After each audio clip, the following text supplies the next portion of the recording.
Proving there's life after Randy Moss will be a burden shared by the entire 2005 version of the Minnesota Vikings. One of the NFL's most prolific receivers was traded away this offseason, and his on-field presence and big playability will be sorely missed. His fast and fleet shoes will have to be filled by a hungry and talented receiving corps with a lot to prove, but it won't fall on them alone. They will have some help. In 2004, Dante Culpepper played his best season yet, an MVP-caliber season, in fact, throwing 39 touchdowns, and now the Vikings are undeniably his team. But the onus won't fall just on the offense. A revamped and more veteran defensive unit will have to prove an age-old NFL adage. You can sparkle on offense, but defense wins championships.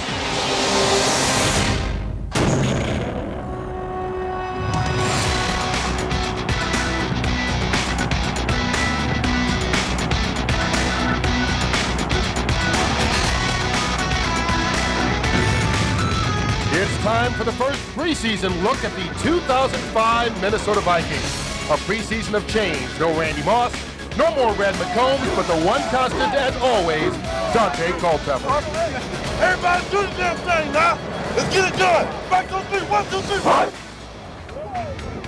And as long as number 11 is in action, a lot of eyes will be watching, and we'll be able to have it for you right here tonight as the Vikings open up the 2005 preseason campaign hosting the Kansas City Chiefs. Hello again, everyone. I'm Kurt Menefee, along with my partner Brian Baldinger. And Baldy, everything revolves around number 11 on the field, but off the field this year, a big change at the top for the Vikings in ownership. Yeah, Red McCombs is out, a longtime owner here, hired Mike Tice, but now Ziggy Wilf and his brother Mark are in as the new owners. And every organization in this league, Kurt, is looking for stability. And I think Ziggy Wilf is going to provide that stability. I mean, already in the works, the stadium. He's made some improvements to the complex right now. And I think he's got an exciting team to watch this year. All right, on the field now, everyone's wondering, for 7 years, it was a given that Randy Moss was always going to be there. But now he's off, being traded to the Oakland Raiders, and what's left to take up the slack? Well, this is still the ultimate team sport, and it's all about team. And so they've got 3 guys right now that you're going to see tonight that have to take up the slack. Nate Burleson had over 1,000 yards receiving last year along with Randy Moss, and also you've got Marcus Robinson and Travis Taylor. Those 3 guys here tonight, along with the number 1 pick, Troy Williamson, who's not going to play this evening, they've got to pick up the slack. They're all talented, a couple of number 1 draft picks in there, a lot of experience there, and a young player, Nate Burleson, I think, that have to get that part of it done. Well, year in and year out, it seems, the Vikings talk about revamping their defense. This year they did it by going out and maybe getting as many as 6 new veterans to come in and play on that side of the football. Yeah, and there's a lot of big names in the group, but I think none bigger than the big man that now is going to anchor the defensive line, Pat Williams. He was the number 1 get in free agency. He's a mountain of a man, about 350 pounds, and he's adding beef to the middle. And then at linebacker, they've got a couple of new guys. Sam Cowart can be the middle linebacker, along with Napoleon Harris, who came in that Randy Moss trade from the Oakland Raiders. They're going to provide a lot of savvy and some experience at that position. And in the back end, you'll see Darren Sharper, who's a 4-time Pro Bowler from the Green Bay Packers. He's already circled the Packers on the schedule a couple times this year. Well, I tell you what, a guy that everybody circles whenever they get a chance to see. We talked about it earlier. Dante Culpepper, he is special right now, isn't he? Well, he's more than special. He's the face and the signature personality in this organization. 39 touchdown passes last year, and now the team is going to rest on those big shoulders of Dante to get him to the playoffs and deep into the playoffs this year. Well, with that said, let's get it down to the 3rd member of our crew, Rod Simon, who talks to the new offensive coordinator for the Vikings this year, Steve Loney. Rod? We're here with the new offensive coordinator, Steve Loney of the Vikings. And are you feeling any butterflies tonight? Well, yeah, I think obviously going into the season, it's a new role. It's a new offensive staff together. There's some nervousness, but a lot of excitement as well. So it's important for you to go out and have fun, but make the right calls. Yeah, that's right. No bad calls today. Good luck, Coach. All right, thanks so much. All right, Steve Loney, one of several changes on the offense. We'll talk about that as the game goes on, Baldy. But how about tonight's Keys of the Game, brought to you by your local Northland Ford dealers. Ask the experts at your Northland Ford dealer. Well, the Vikings made a lot of push in free agency to upgrade their defense, and so they're going to get tested by a very good run offense by the Chiefs tonight. Take a look at that, see how they stuff things in the middle. They've got to pick up the slack of Randy Moss. We talked about it just a couple of minutes ago, how Marcus Robinson and Travis Taylor, Nate Burleson have got to come together and be targets for Dante. And then I think a weakness under Mike Tice and this team has been their special teams. And so they've They've done things throughout this preseason to upgrade it. And we got a kicking competition going on, so we're going to take a look at the special teams all night tonight. Mike Tice has really emphasized special teams this year as he begins his 4th full season as head coach of the Vikings, saying, you know, he knows how many positions are bad positions they put his team in last year, and he wants to see from the get-go here in week 1 just how they do tonight. On the other sideline, the legendary Dick Vermeil, head coach of the Kansas City Chiefs. And, you know, Vermeil, a lot like his Viking counterpart right now, has an offense that's one of the most high-powered in the league, but wondering if they made the right moves on the defensive side of the football this year, as they brought in a lot of new free agents as well. So Dante Culpepper and the Vikings have won the toss. They are just about ready to take the field. Noel Moore will be back to take the opening kickoff of this 2005 preseason campaign from Lawrence Times. Yeah, a lot of changes in Minnesota, Kirk, but I think no Randy Moss. You go, how do you compensate?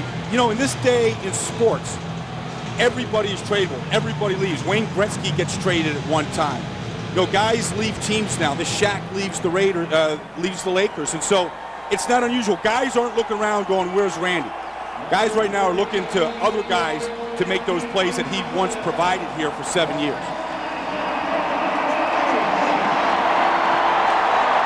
And the preseason is underway as Noel Moore comes out of the end zone. Flags down as Moore is brought down right at the 20-yard line. And our referee, Ron Winter, will waste no time in making his first call.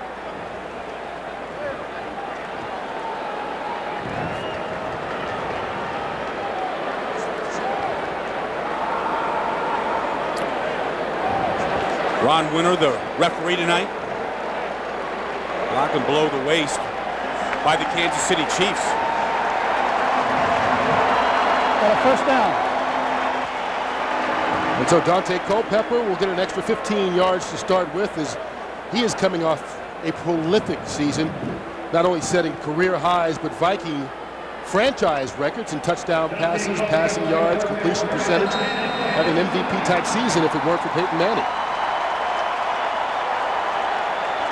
Vikings begin at the 35. Handoff taken by Michael Bennett, and Bennett will pick up 3 yards on the play. Let's take a look at tonight's starting lineups, brought to you by Arby's. I'm thinking Arby's. And some changes on this offensive line from last year. Mike Rosenthal is back after that broken foot. David Dixon's in semi-retirement, just shuffling around the guards. And now Corey Withrow is playing right now while Matt Burke is injured. And of course, at wide receiver, no Randy Moss. Marcus Robinson gets the start, but Travis Taylor expected to get a lot of time as well. Culpepper's first pass. Wide open, Jermaine Wiggins, and that's a Viking first down. Well, we talked about the new faces on this Kansas City Chief defense, a lot like the Vikings. They may have as many as 5 new starters, but everyone talking about their first-round pick, the linebacker Derek Johnson, the rookie out of the University of Texas. Most people saying will probably be the defensive rookie of the year MVP. And Dick Vermeil saying he may be the defensive MVP, period. He's that good. Ball at the 46-yard line. Here's Culpepper. Dumps it off to Bennett. Into Kansas City territory. A pickup of about 12 and another Viking first down. You know, Mike Tice told us in a meeting just a little while ago, Kirk, that there's no competition at running back. That Michael Bennett is his guy. He's his feature back. He's going to get the bulk of the carries this year. And Michael Bennett is a two-way threat. He is a very good receiver. He's having a good camp. He's been healthy. And they expect big things from Michael all season. Bennett alone in the backfield. Vikings going with 3 wide receivers as Travis Taylor comes in to play the slot. You see Culpepper changing the play of the line.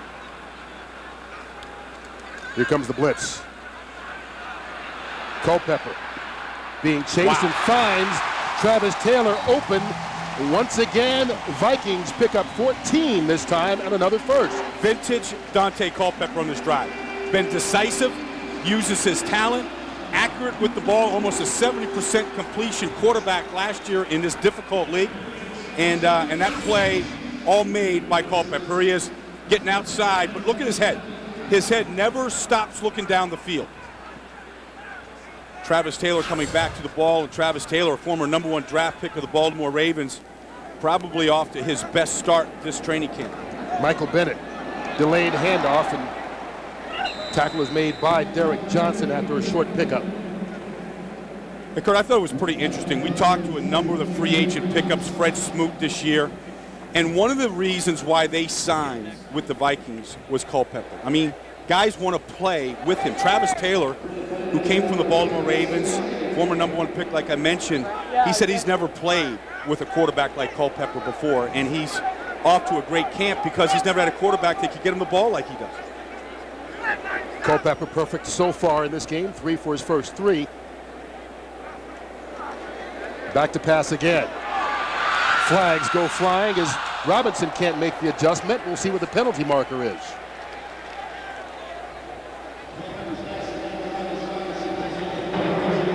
Holding.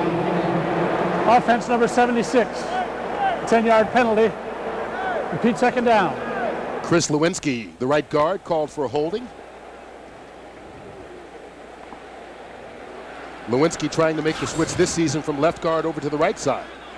Chris Lewinsky over here at the right guard. It's a play action pass. They all just fired out, but he saw a twist late, just kind of reached out his hand. It was actually a good call, but it was just a reflex reaction by Chris just to grab a white jersey. And so it's second down. Culpepper flushed out. Oh, beautiful. Wide open once again. Nate Burleson. Burleson with running room all the way to the end zone for the Viking touchdown.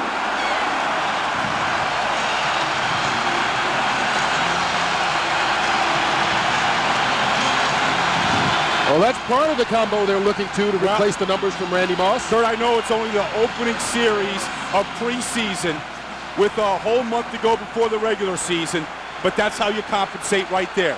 You take what could be the league's MVP in Culpepper, you use his ability, and you find the open receiver. I mean, just a fantastic job of drawing the defense to him and finding the open man. Very, very impressive drive by Culpepper in the offense. Culpepper perfect on that drive as Aaron Elling gets the extra point, and the Vikings get on the scoreboard first. Dante Culpepper picking up where he left off last season, completing nearly 70% in 2004. He's perfect so far in 2005. 4 for 4 on the drive, ending in a touchdown to Nate Burleson, and the Vikings have a 7-0 lead.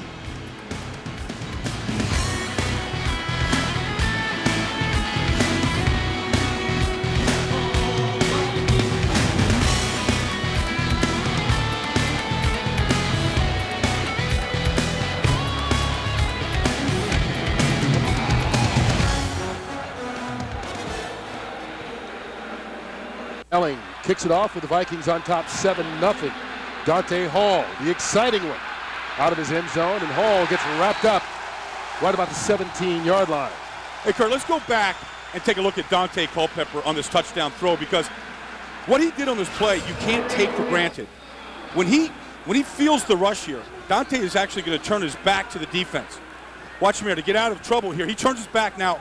There's so many quarterbacks in this league that cannot refocus their eyes and find the open receiver. That means he's comfortable in the offense. He knows where the guys are. And more than that, he can find them and then deliver the football. So something that you can't take for granted at the quarterback position to be able to do that. Look at those numbers. 4 for 4, 70 yards and a touchdown. Here's Priest Holmes' first carry. Holmes bouncing it back the other way, showing some speed, and gets forced out right about the 40-yard line. Pickup of 21 yards on the play, and we talked about the numbers that this Kansas City offense can put up. They were the #1 offense in the National Football League, led by a guy who I think a lot of people take for granted, in quarterback Trent Green. Kurt, this is as good an offensive line as there is in football. They're minus a couple of people, but Will Shields is not in there tonight at right guard, who's the Pro Bowler, but it's a Pro Bowl left side in Willie Rowe from Brian Waters. It's a good test for the Vikings. Here's Green's first pass. Caught by Chris Horn. out in the Viking territory down at the 47-yard line. Well, this Kansas City offense, ranked number 1 last year, had 5 players from the offensive side of the ball make the Pro Bowl. And you talked about this offensive line, maybe the best in all of football. And Priest Holmes back healthy this season. So is Tony Gonzalez. They're all pro tight end. This group here was all in Honolulu at the Pro Bowl. Here's Green. That ball bounces and almost picked off by E.J. Henderson, but it falls incomplete. Well, we talked about so many new faces in this Viking defense, and you know the big change is up front where they bring in the big man. You mentioned Pat Williams from the Buffalo Bills there at nose tackle. 2 new linebackers in Sam Coward and Napoleon Harris, who came over from the Raiders in that Randy Moss trade. And in the secondary, normally Fred Smoot will get the start at one corner along with Antoine Winfield, but Smoot is nursing a sore knee right now, so he will not play in this game. And tonight's lineup brought to you by Arby's. Short pickup on second down. Kurt, these 2 teams have been scrimmaging in either River Falls, Wisconsin, or Mankato, Minnesota for about the last 4 or 5 years. And they're so close to each other in the preseason, about an hour and a half away. But since they're playing together in this first preseason game, they called that scrimmage off. It was more than a scrimmage. It was like a brawl. I was going to say the last couple of years may have had more to do with calling it off, and a lot of fights going on between these 2 teams when they get together in the preseason. Here's third down. The Chiefs need the 38-yard line for the first. Green can't complete it. Chris Horn, the intended receiver. That ball was too low as he was covered by Antoine Winfield. Kurt, here's what you were talking about. This was last year in Mankato. Michael Bennett, remember, he took this ball to the sideline, kind of horse-collared out there by a defensive back, and then, then there was an all-out brawl. This happened about every other play. Yeah, and it happens about every other year between these 2 teams in training camp, which is why they called it off this season. Keenan Howry back to take the punt from Dustin Colquitt. And the lefty booms it up high. Howry makes the fair catch at the 14-yard line. So success on both sides of the ball for the Vikings to start. The offense puts up numbers, the defense puts up a stop, and it's chance number 2 for the O.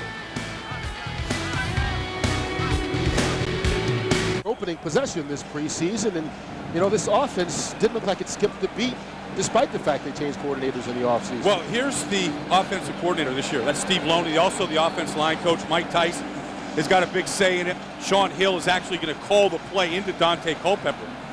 But Steve Loney is undertaking a task that I've never seen in the league before, where your offensive line coach is also the play caller. Sean Hill there, the third-team quarterback, got a good grasp of this offense, the terminology. He's calling the play actually into Dante Culpepper's headset. First down for the Vikings. Play fake. Culpepper rolling again. And then keeping himself.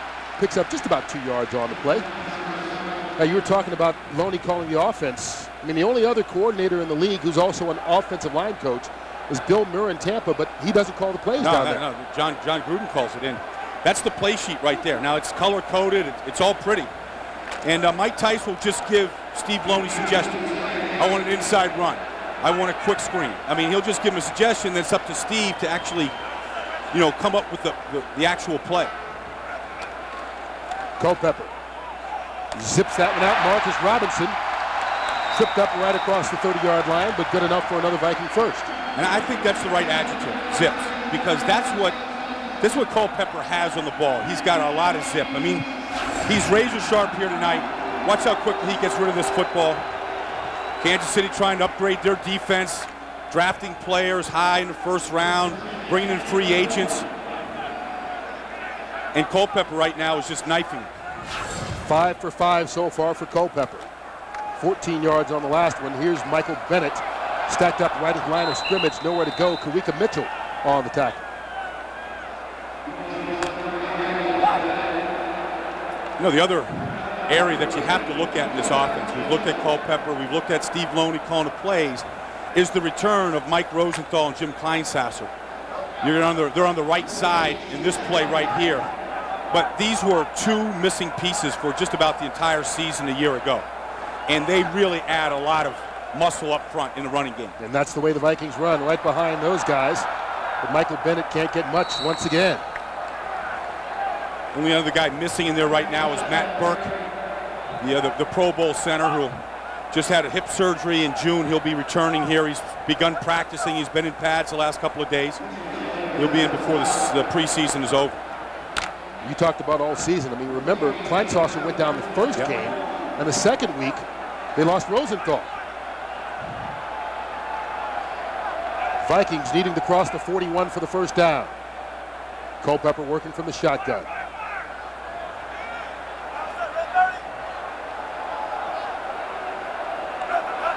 Here comes the blitz. Culpepper pulls it down. Directing traffic, can't complete that one as he throws it in the direction of Nate Burleson. Burleson covered, and that one falls incomplete. That was their key free agent pickup. Patrick Surtain. Patrick Surtain from Miami Dolphins, who put a blanket over Burleson. Burleson's got to do a better job of getting away from the defense here, coming back. Culpepper did a good job. Now he's looking for somebody to uncover.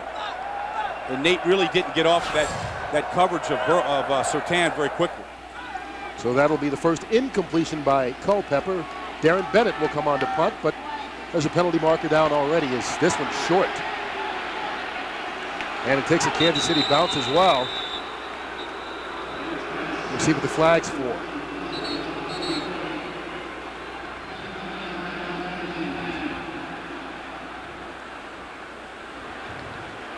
Well, remember, Darren Bennett, now in his 10th year in this league, struggled a bit last year. Had his first season where he averaged less than 40 yards a punt. Illegal formation, offense, only 6 men on the line of scrimmage. By rule, the 5-yard penalty is penalized at the dead ball spot.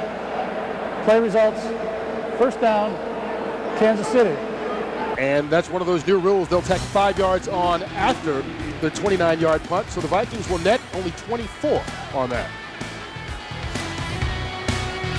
Vikings trying to improve their special teams. Here's their punt formation that they just got penalized. The right tackle here has got to get up on the line of scrimmage. You got to have 7 guys on the line of scrimmage, and he's too far back, trying to get himself in a better position to block a pass rushing defensive end on that assignment. So it was just a formation error there, but something that Rusty Tillman there, the special teams coach, does not want to let happen again. Otherwise, that shirt is going to get real wet real fast. Well, then to make matters worse, Bennett only kicked it 29 yards. Yes. Yeah. So it was double trouble.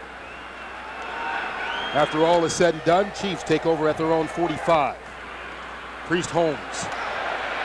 And Holmes slides right through the line, all the way out to the Viking 40-yard line before Corey Chavis makes the tackle, but only after a 15-yard pickup by Holmes. Well, they're running behind that Pro Bowl left side of the offensive line, and he got a great crease. And this is a good test for him. I mean, that's Tony Gonzalez there, Willie Rofe pulling, Brian Waters pulling. One thing about the Kansas City offensive line is they're very good in space, very athletic. And they got out on the corner right there, and they got big bodies on bodies, and they created that crease. First down for the Chiefs at the Viking 40. Holmes again. Kevin Williams wraps him up. He falls forward still for 4 yards. And yes, Priest Holmes is back. 4 carries, 42 yards. A good test for this Viking defense in week 1 of preseason. Coming back from an injury that put him on the shelf for about the last half of the season last year. But nobody smells the goal line like Priest Holmes does in this league when he gets near it. Been an unbelievably productive player for the Chiefs. Green. Quick pass and completes that one out. Sandy Parker makes the catch. Going to be near a first down. He was forced out by Brian Williams. You know, no matter what happens here tonight, Kurt, I mean, you know, you get Brian Williams going to be outside against Sammy Parker, a second-year wide receiver, giving him a pretty good cushion. This guy's got great speed, so Brian Williams give him a lot of respect right there. But no matter what happens here tonight, the coaches come out of this first preseason game never happy. They want to find things to work on at training camp this week. Larry Johnson with another big run by this Kansas City offense. E.J. Henderson in there on the tackle, along with Darian Scott. Now, E.J. Henderson just got moved to weak side linebacker this week. This guy led the team in tackles a year ago at middle linebacker. He just got moved to the weak side here. They want to see it's like a 2-week experiment. He's competing with another young player, Dontarius Thomas, in his second year. And they want to get his pass rushing ability, his speed and hitting ability on the field. Here's Larry Johnson again. Johnson escapes a couple of tackles. Darren Sharper, the free agent pickup from Green Bay, knocks him out of bounds, but down there near the 10-yard line, another big running play by KC. Yeah, another running play to the left side, to that Pro Bowl left side again. So this is a good test right here. I mean, here's Brian Waters, Willie Rofe, and Tony Gonzalez right here, and a young player, Chris Wilson. And there they go again. They're getting space. Now they get on the edge. See that? They're just cut blocks out there in space, running away from the big guys inside and getting to the edge. That's what why the Chiefs have been the #1 offense in football the last 3 years. Green. Tony Richardson. Good open field tackle made on the play by Antoine Winfield. And that's one thing he can do as a quarterback is tackle. Known as one of the best in the league from that position. Well, in the running game and the pass game, too, Antoine Winfield is a guy that comes slow. He's not a big guy. I mean, he's only 5'9", 180 pounds, but he's always been a great tackler.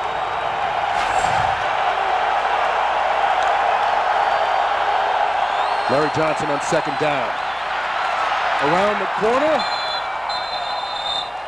No signal yet. Touchdown, Kansas City. Nope, they spot it just shy of the goal line.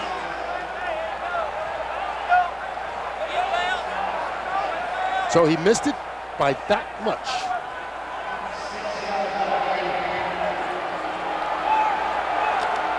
Kansas City's just coming off the football. I mean, it's nothing fancy. They don't do a lot of game planning for these preseason games or working on their own stuff, but Kansas City is just coming off the football. Inside the 1. Larry Johnson hit in the backfield. Kenechi Udeze. Yeah, now see, that's it. For as rough as this series been for the Vikings, to keep them out of the end zone on 3rd and 1 like that is a great play. Making Kansas City kick a field goal here is what they wanted. Kenechi gets great penetration right at the line of scrimmage. Looked like the tight end missed his block over there. And that's what you want. You want to play defense on the other side of the ball like that. So Lawrence Tynes will come on to attempt the 19-yard field goal.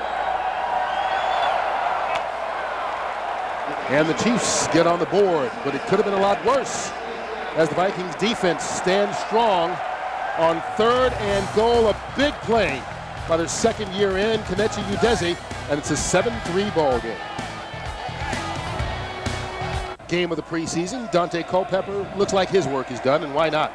5 of 6 for 84 yards and the touchdown. And you know what? When you play like that, you want to smile like that. I mean, one thing about Dante Culpepper, and we talked to the new quarterback coach, Rich Olson, about it, is he comes out to practice smiling and looking like that every single day. Just an upbeat guy, fun to be around, loves to compete in practice, loves the game even more, and that's what you want from your franchise player. You don't think he got benched for that one incompletion, do you? He's not getting benched. Those days are long gone. When you talk about the great quarterbacks in this league right now, Culpepper has to be in the top 3. Here's Tynes to kick off. Noeldi Moore from the end zone. Good blocking. Moore going one-on-one with the kicker and finally forced out of bounds, and there's a late flag.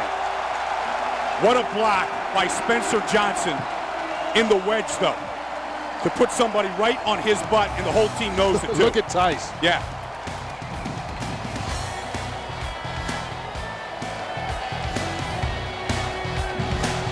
Ron Winter trying to sort this out. But watch number 97 in the middle of this wedge right here. Dressed in the face mask. Boom. Number 55. That's a deflator. 15-yard penalty. First down. A 43-yard return by Moore. 15 more tacked on for a face mask. Vikings will begin in Chiefs territory.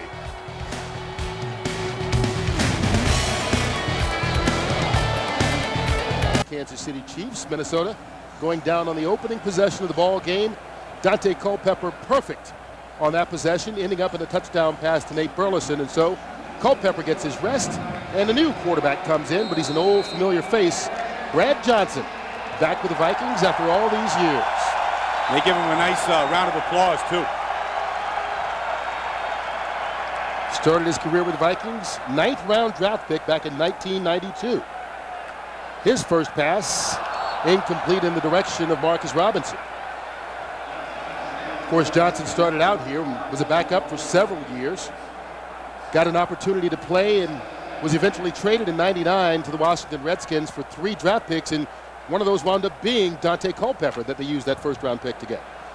Of course, then later, quarterback the Tampa Bay Buccaneers to their only Super Bowl championship 3 years ago. He hands it off to Mo Williams.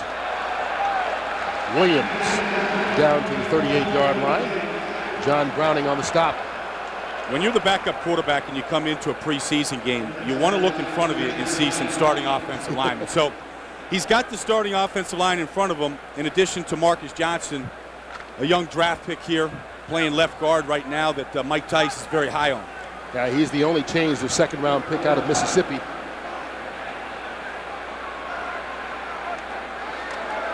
Oops. All kinds of trouble on that one, because Johnson got rid of it just in time before Benny Sapp laid him down. And that wasn't the offensive line's fault either. I mean, that's just a free man that Brad's looking up on the screen to see where he came from. He came from the backside, coming right off the slot right here.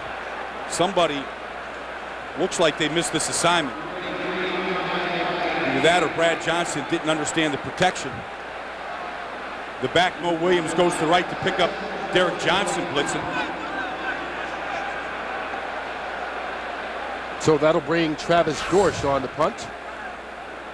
Dorsch trying to take that punting spot away from Darren Bennett. It's a high booming kick. That one bounces inside the 5 and will roll around a bit as the Vikings get a good roll on that one and dead it, or dropped it dead, right at the 3-yard line. Let's check in with the third member of our crew down there on the field at the Metrodome, talking to another old familiar face. Hi, fellas. We're with 4-time Pro Bowler, NFL MVP Rich Gannon, who has retired. It's been just a week.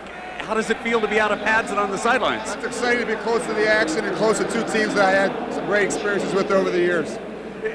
Is your heart a little heavy not being out there? It's tough. It's tough watching these guys play and get excited about playing again. And I'm very passionate about this game. That's why it's great to be so close to the action. And lastly, your impressions of the Vikings so far? About what you expect from Dante Culpepper and his crew. A fast start, 6 plays, 60 yards, and a touchdown. Defensively, it's going to take some time, but it's impressive to see that goal line stand by the Vikings D. No audibles from this quarterback, fellas. Back up to you. All right, thanks a lot, Rod. And Todd Collins now in at quarterback for the Chiefs. There's a late flag being thrown as well. You'll get a chance to see Rich Gannon do his work this season locally here in Minneapolis. They're calling games for CBS this year. And also doing some local television as well. Of course, Rich Gannon was a teammate of Mike Tice here in Minnesota. Intentional grounding. Offense number 15. Penalized half the distance to the goal. Loss of down. 2nd down. Take a look at Todd Collins here. He's still in the pocket here, inside that tackle box there. He's really just no receivers around, just trying to get rid of the ball. Tony Gonzalez down here, a guy over the middle, nobody in the vicinity of the ball. The penalty yardage isn't much, but it's a loss of down on the play. Here's Collins from his end zone, flags down again.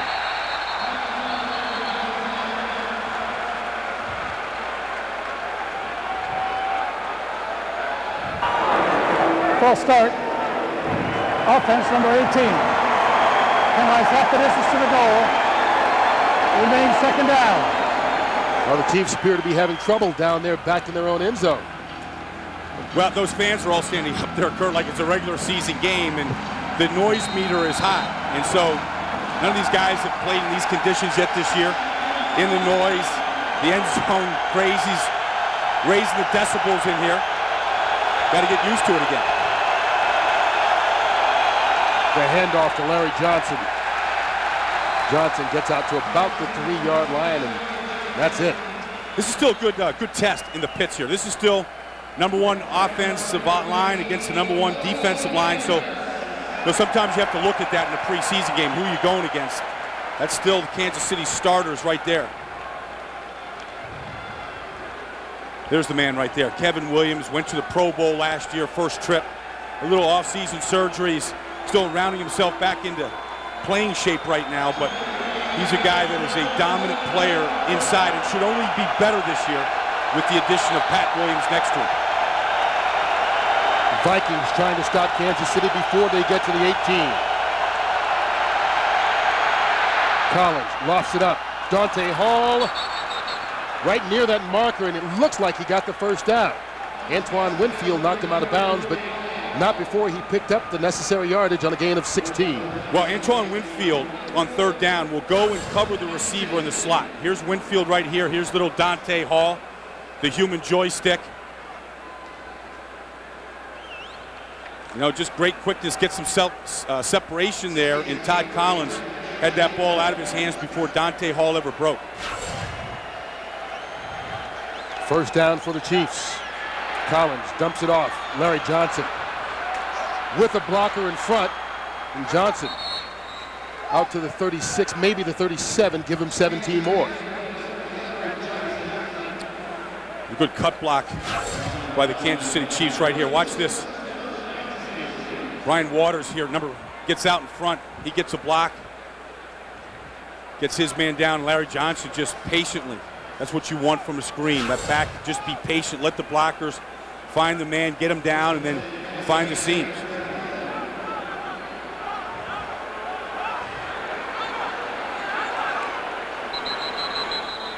And more penalty markers. Looks like someone took off early for Kansas City. False start. Offense, number 88. 5-yard penalty. It remains first down. Calls on Tony Gonzalez.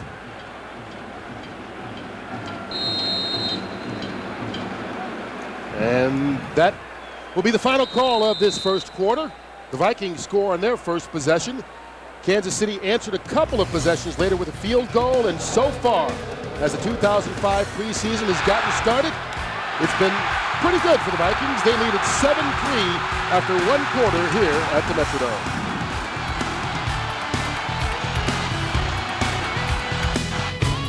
Part of the second quarter here in Minneapolis.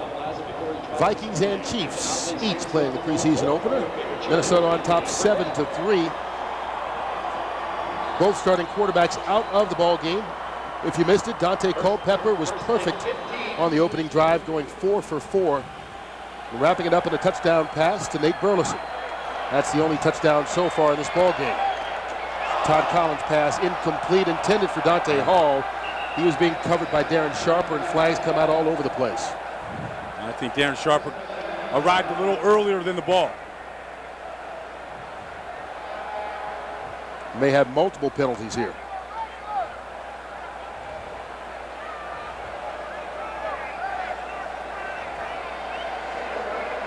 Offense, number 76. Pass interference. Defense, number 42. By rule, the penalty's offset.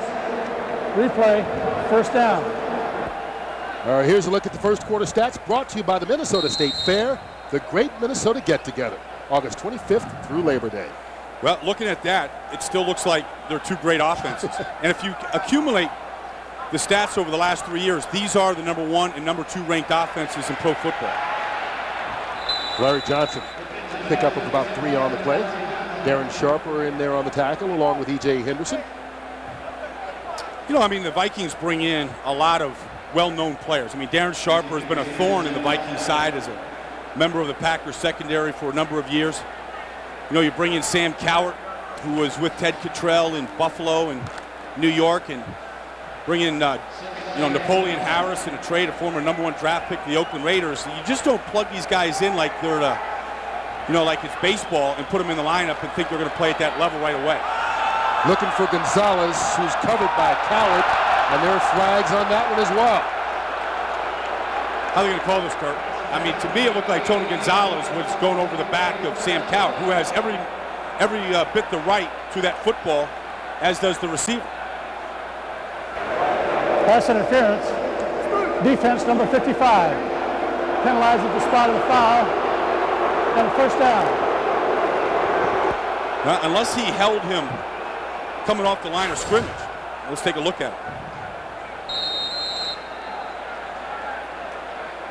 All right. And from that angle, it sure looked like Sam Coward probably was inhibiting Tony Gonzalez from getting to that football, turning his back away from the ball and into Gonzalez. An 18-yard penalty puts the ball at the Viking 46. Larry Johnson will get about 2 yards before Pat Williams made the stop. And there's another one of those new faces. Well, Pat Williams played in Buffalo for the last 8 years. This is his 9th year in the league right now. He has started every single game the last 5 years, Kurt. He's been a very durable player. And last year he played on the number 2 ranked defense in the league in Buffalo. Him and Sam Adams, 2 big Buddhas inside, really did a good job of eliminating the inside runs, and that's what he wants to bring here to Minnesota. He's playing the nose tackle over the center right now. Here's Collins in trouble, and just gets rid of that football. There are more flags, and once again, that might be intentional grounding. Well, Mike Tice told us that Kenechi Udeze was having a terrific camp, and he's been active here on this drive, that time applying the pressure to Todd Collins.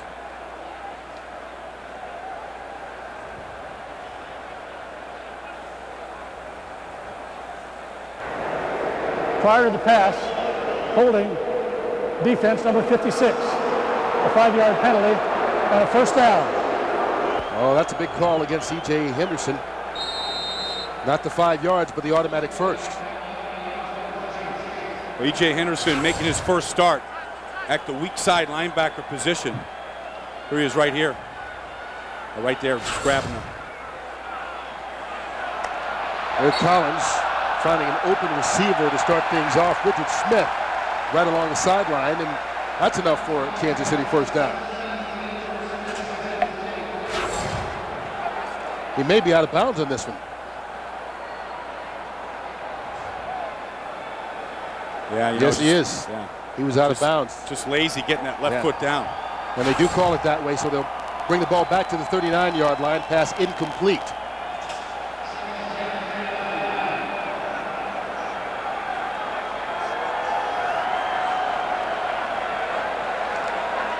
Larry Johnson again. Gets away from Pat Williams, but E.J. Henderson there to wrap him up.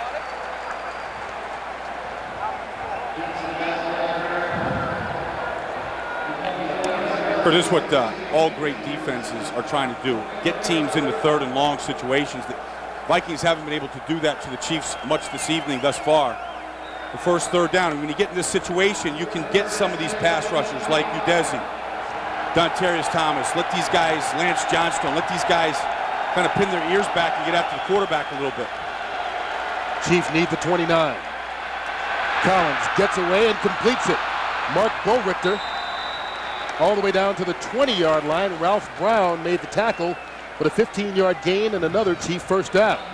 Well, the Chiefs won because they were able to give Todd Collins enough time here to get rid of this football. That's what Ted Cottrell is watching on the big screen.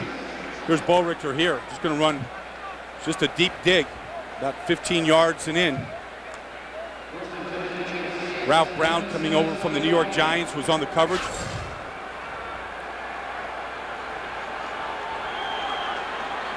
First down from the 20. Collins rolling, lofting it up towards the end zone. In a battle, Darren Sharper broke it up. It's incomplete. That pass intended for Sammy Parker, but a good job done by the free agent free safety. Well, I'll tell you what Darren Sharper does well on this play. He never gives up on the play because he was beaten by Parker. But the play isn't over until the ball gets out. And at the end, he was able to get the ball out of Parker's hands. Watch this. A good job of just wrestling that ball right away from Parker. Really athletic play by. Don't try that at home tomorrow. Jumping up, turning your head around in the middle of the air, and then pulling that ball out. Here's Collins again. Screenplay. Larry Johnson. Bodies flying, and Johnson's knocked out right at the line of scrimmage. Spencer Johnson with a good hit, along with Brian Williams. Well, if you play the Kansas City Chiefs, their offensive line run as well as any group in the league, and they cut block. And they threw 2 good cut blocks out there on the edge that time. Vikings just kept coming with pursuit. Watch Brian Waters get out here, 54. He gets out. Casey Wegman, he gets one down. Wegman gets one down. But Spencer Johnson kept pursuing the play. 12th play of this drive. Vikings trying to stop KC before they get to the 10-yard line. Here's Collins. That one almost picked off, but incomplete. Ralph Brown there on the coverage again. Those lazy out balls, those long throws to the out are the often ones that get picked off, and Ralph Brown just a little bit late getting there. That ball hung in the air a long time. Nice read. Nice read by Ralph Brown that time. Again, covering Bo Richter one-on-one on the outside. Lawrence Tynes will come on to try one from 38 yards out, and that one scoots right on him, and no good.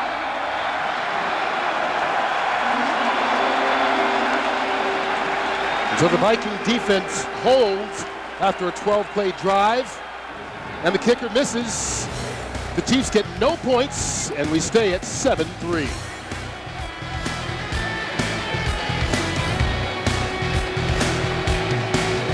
As we're done with tonight's Vikings telecast, stay tuned for Eyewitness News with Cindy Brucato. Stay tuned to catch all the updates from the Minneapolis area on your Eyewitness News station. Here's Mo Williams coming out of the backfield on a screen play, and Williams falls forward for a gain of 6, maybe 7. A member of that Eyewitness News team down there on the sideline with us right now, Rod Simons. Take it away. Saw Darren Sharper's end zone play just a moment ago. Many of the first-team defenders are still in longer than the 12 or 15 plays that Coach Tice had originally planned. In fact, the last drive alone on Kansas City was 12 plays. So they are talking about the intensity of the regular season in this first preseason game. They're taking this like it's September 11th game against Tampa Bay. Back to you. And the Buccaneers will come in here to open up the regular season campaign on September 11th. Here's Mewelde Moore. Second effort by Moore falls forward for about a yard on the play. And, you know, Moore is one of those guys right now sort of on the outside looking in as far as the running back situation goes. Well, they've really established, I think, for the first time under Mike Tice, the role for every running back. Right now, Michael Bennett is the clear-cut starter and going to play. When he needs to be spelled, it's going to be Mo Williams. And then Mewelde Moore is going to be the kickoff returner. He's going to have a special package in the offense. But right now, I mean, it's really Michael Bennett, Mo Williams, Mewelde Moore in that order right now. Here's Moore, picks up the first down, and Moore. He must have heard us talking. Well, that's one way to change the coach's mind, and he draws a flag. Greg Wesley grabbed him and wrestled him out of bounds. 49 yards on the run, plus there'll be more on the penalty. And you know what? That's the beautiful thing about preseason. Because you can come into preseason and say, this is what we're going to do, this is our guy, and then you get competitors that say, you know what? I don't like my role as a third-team guy. I want a bigger part of the offense, and you go out and you show the coach that you deserve a bigger role.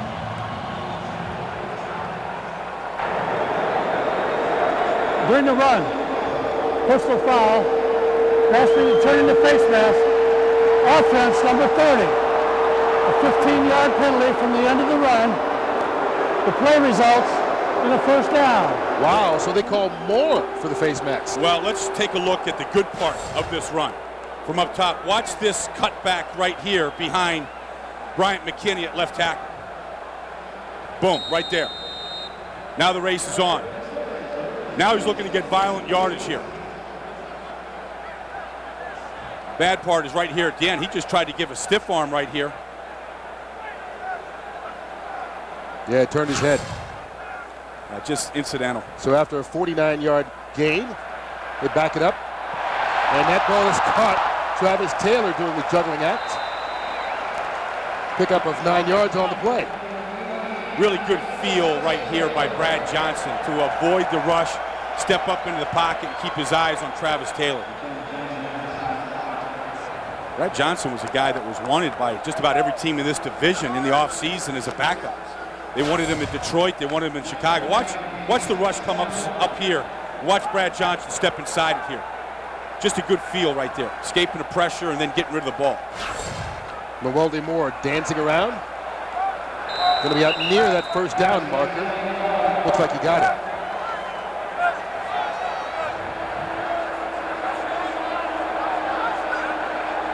No, one thing we saw from Mewelde Moore last year as a rookie was great vision. Great vision, great hands, had a good feel for the position. The area that Mewelde needs to work on, and one of the reasons why he's a third-team back, and this is the case for a lot of young backs in this league, is just pass protection. You know, they're just indecisive in who to pick up on, the complex blitzes that they see in this league, and you just can't afford to get your quarterback hit. So when he gets better at that, he's going to have an opportunity to get more time on the field. Moore alone in the backfield. And the flags go before the ball was snapped. Now, Weldy thought he was on his way to the end zone.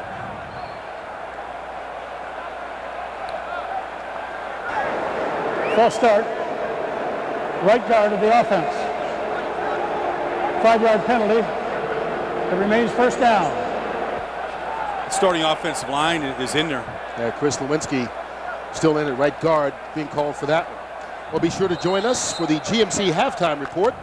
We'll analyze the performances of both teams, review the stats and highlights, and a whole lot more. That's on the GMC report coming up at halftime. Just over 8 minutes on the game clock from now. Mewelde Moore again takes it the other way, finds just about as much running room as he did before the penalty was called. Gets it down to the 15-yard line before Jared Allen makes the tackle. Again, good job up front, though, of moving bodies. I mean, got the rookie in there, Marcus Johnson, at left guard right here. Does a good job of just coming off this football here. Taking the defensive tackle on the draw, just taking him inside, washing him up. Boy, Mike was kind of raving about it. I mean, he probably doesn't want us talking him up too much this early in camp, but he really thought that he had a good feel for the position this early in camp. Here's Johnson. He lost that one out. Keenan Howard. Looks like he got enough for another first down. A nice throw by Brad Johnson. Just great, just threw that ball with great anticipation. Just don't know where Keenan Howard was going to be.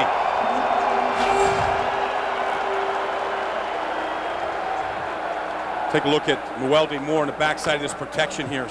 See that?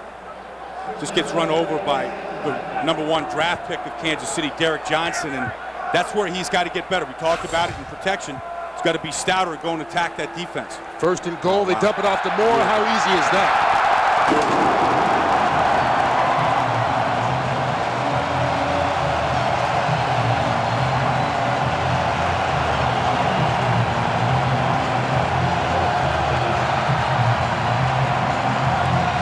Well, that's one way to make up for bad pass protection, is to take the little slip screen into the end zone.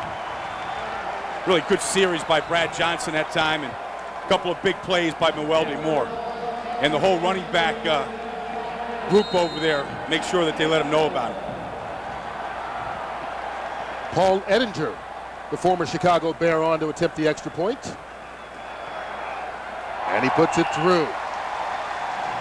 So Mewelde Moore takes it in from 7 yards out on the little screen reception. And don't forget, he had a big run of 49 yards on that series as well. And he helped put the Vikings on top, 14-3.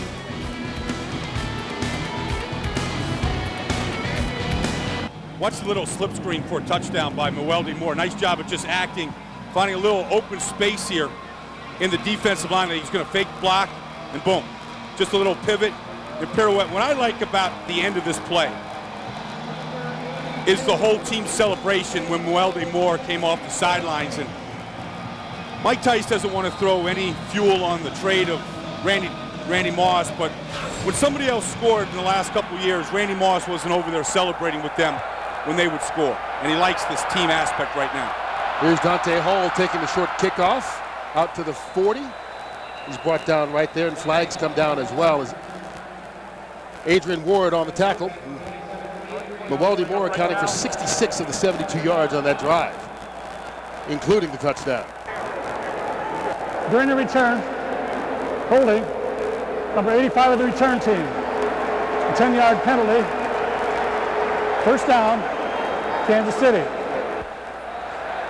Weldy's showing everybody how it's done. A little shake, rattle, and the Vikings right now are rolling.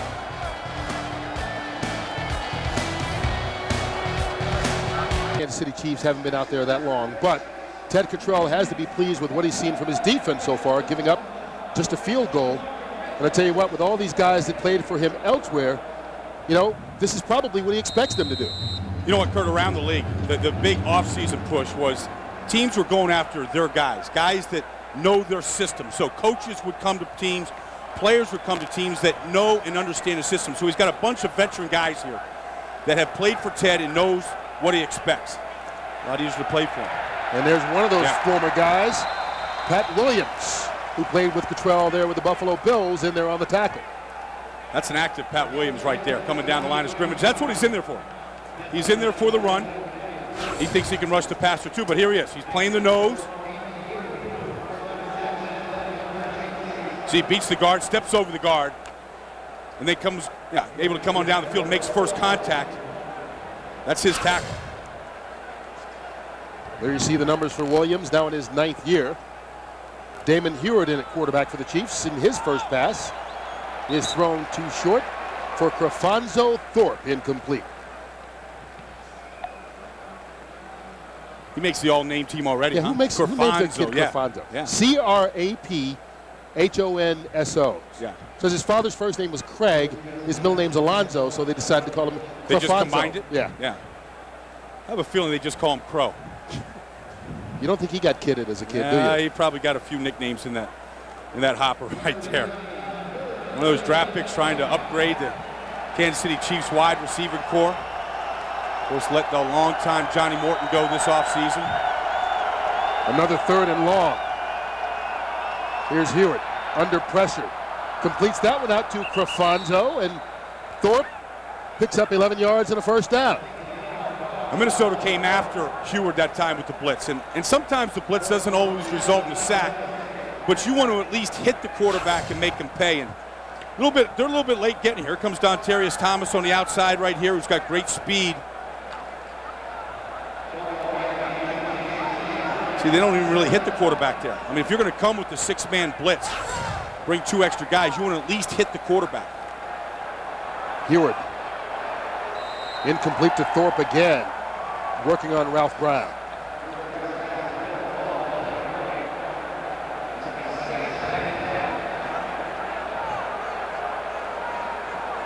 Well, don't forget, beginning September 11th at 10:30 and each Sunday, Sports Wrap with Mike Tice. Rich Gannon, Rod Simons, and Mike Tice will break down the Viking action from that Sunday afternoon, or preview a Monday night game if the case need be. But whatever it is, all the Vikings talk you need on Sports Wrap at 10:30 on Sundays.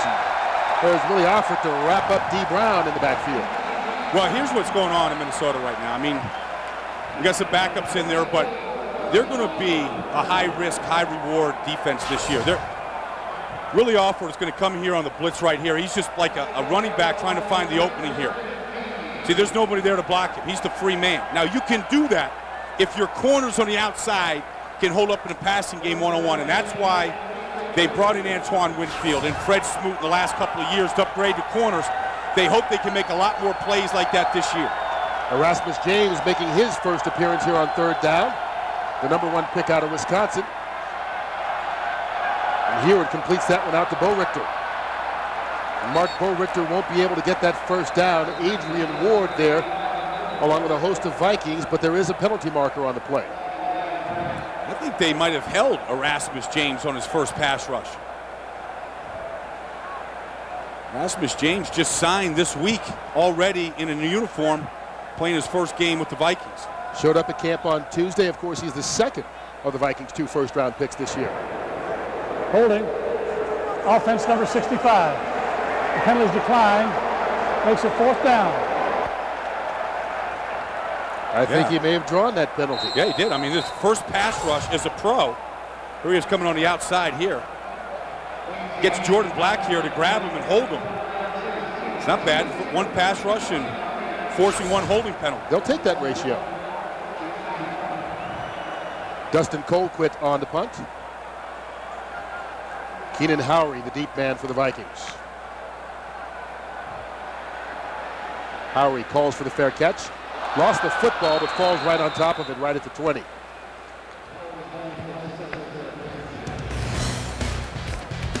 Vikings still leading it 14-3 here in the first half.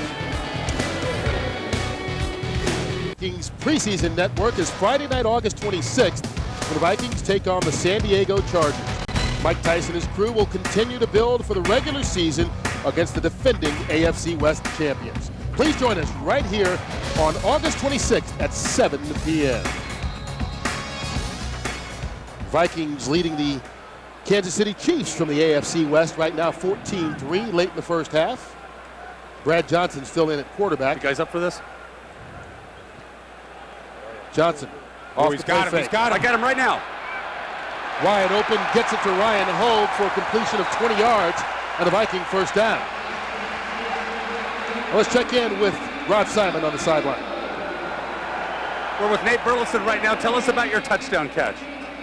You know, really, Dante saw the offensive line crumble a little bit, so he broke out and he threw a good ball. You know, I was just running a route to keep up with him, and from there, you know, I just got to the end zone. Let's face it, you guys are best when you you have some improvisation in there, and you guys worked it tonight.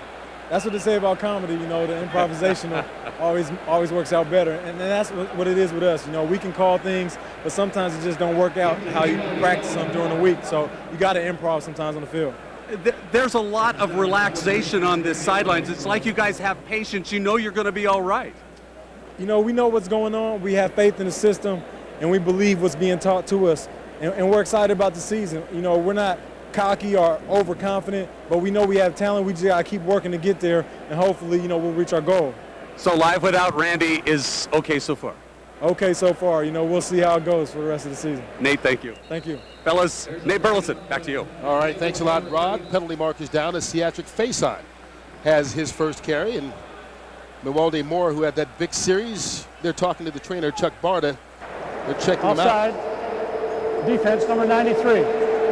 5-yard penalty. It remains second down. Looks like he got popped in either the eye or the face or the head as they check out his vision. Well, there's the young rookie out of the University of Florida getting his first carry.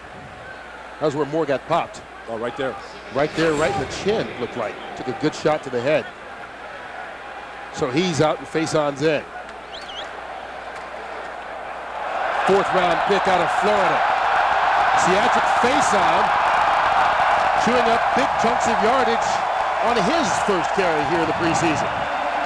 That looked like University of Florida run against Kentucky or something. I mean, you don't see backs coming all the way out the back door like that very often in the NFL. Just because of speed, but there was a lot of space here. And he saw it right away. Running behind the second-year left tackle, Nat Dorsey. 25 yards on the pickup by Faison. He steps out. Butchie Wallace steps in at running back. First down for the Vikings, and Wallace getting his turn. He got bottled up right there at the line of scrimmage. And will take us to the 2-minute warning.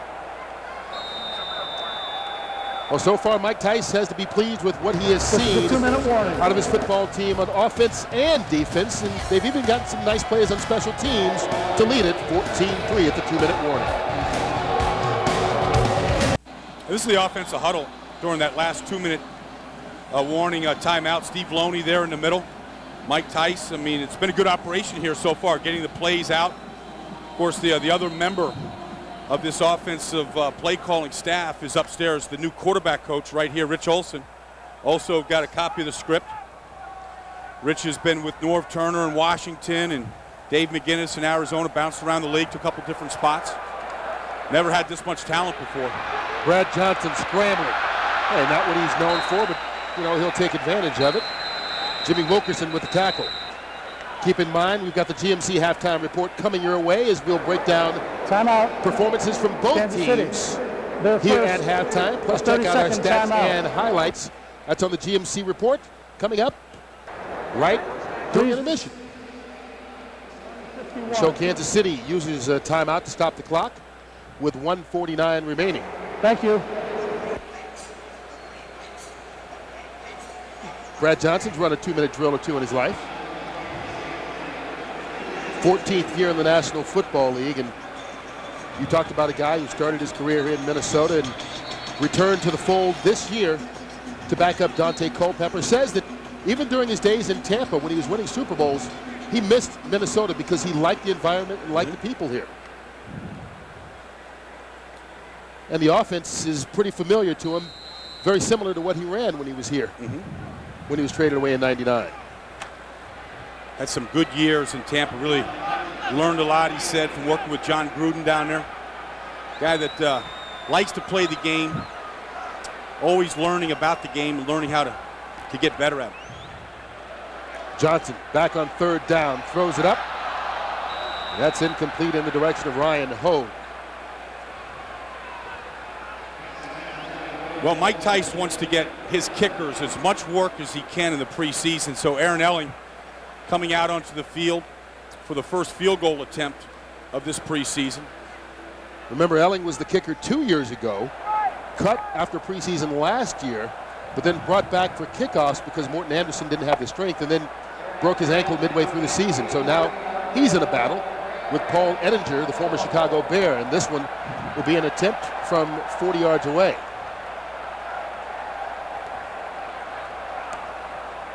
Ettinger gets it off and gets it through. It wasn't pretty, but it counts.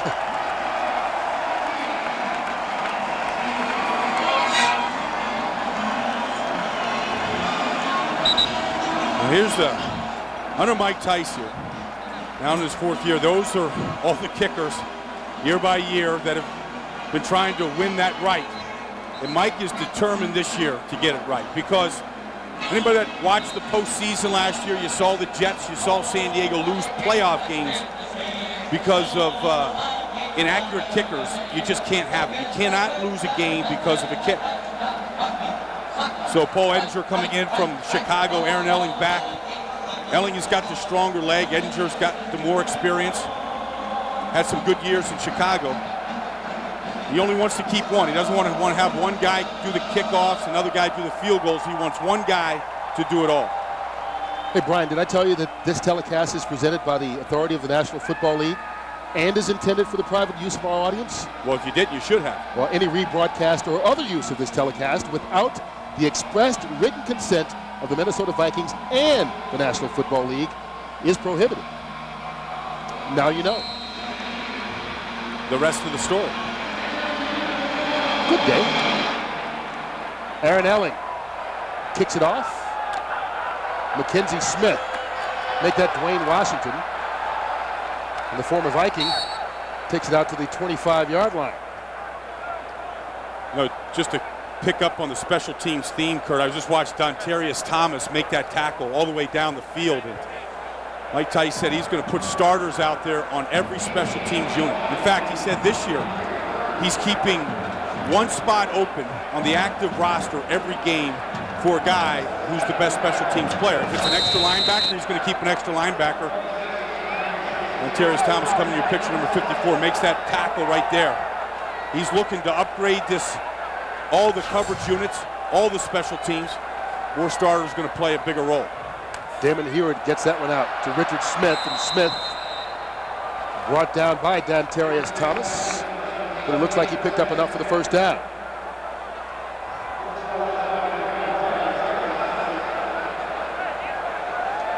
Well, the Vikings trying to improve on their defense, but you know what? So's just about everybody else in this division.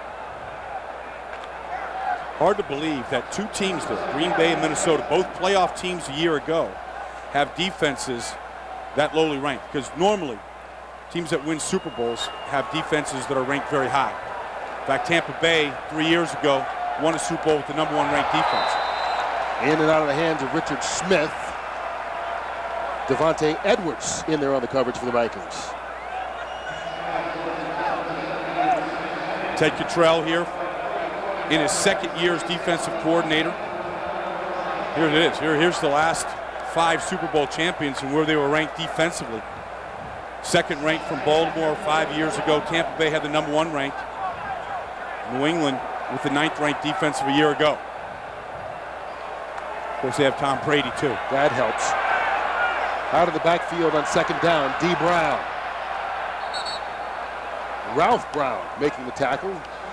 It's going to be near another first down. We'll see where they spot this. For so much of defense, though, is just hustle and just want to and get to it. And I think you can bring in all the talent you want. And Minnesota has certainly upgraded their talent. But it's also about getting to the football, getting speed on the field and getting it to the football. And I think when they watch the tapes here of tonight's game tomorrow, that's what they're going to be looking for. Where's the pursuit coming from? How many guys are making that extra effort to get to the football? Less than a yard short of the first. D. Brown. Looks like he made it on the second effort. Good enough for the first. Timeout.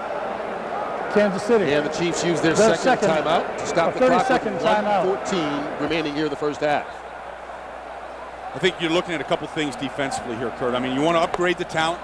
You want to get better defensively in the rankings. And then ultimately what you want is turnovers. You want turnovers and sacks. And they haven't knocked the ball loose yet tonight. But that's what you want to do. You want to pop the ball out. You want to force interceptions.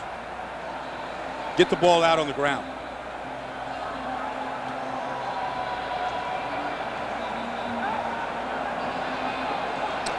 That's the experience we're talking about. I mean, Pat Williams in his 9th year. Darren Sharper and Sam Coward have seen a lot of football. Fred Smoot had an outstanding season with the Redskins a year ago. Napoleon Harris is a former number 1 draft pick of the Oakland Raiders, was a starter on Oakland's Super Bowl team of a couple of years ago. First down for the Chiefs. Ball on their own 48. Hewitt to Chris Wilson.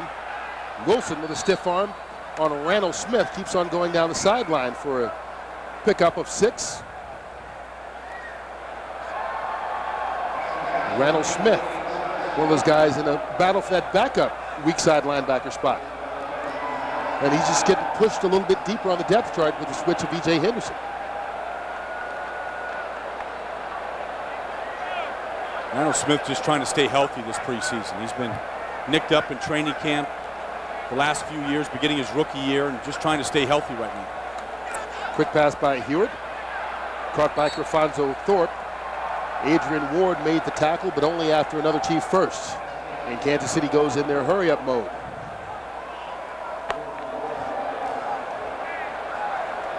This is good work for their defense, lining up against a very good offense and trying to defend the whole field here in a hurry-up offensive mode. Hewitt out to Thorpe again and forced out of bounds by Randall Smith after a short pickup. 2, maybe 3 yards on the play. Kurt, I've been watching the Vikings' newest player, Erasmus James, at left end here, and he's showing some pass rush ability outside here. Pretty good takeoff right here. I mean, pushes that tackle back, kind of collapses that pocket a little bit. We'll see a guy stay on his feet, get close to the quarterback. He's just going on muscle memory right now. I mean, he's been here long enough to just to get a bad haircut. That's about all he's done so far. There's Hewitt. Batted in the air and picked off. Ralph Brown with the interception. That's what we were talking about, Kurt. Creating turnovers. Getting the ball knocked out, coming up with it.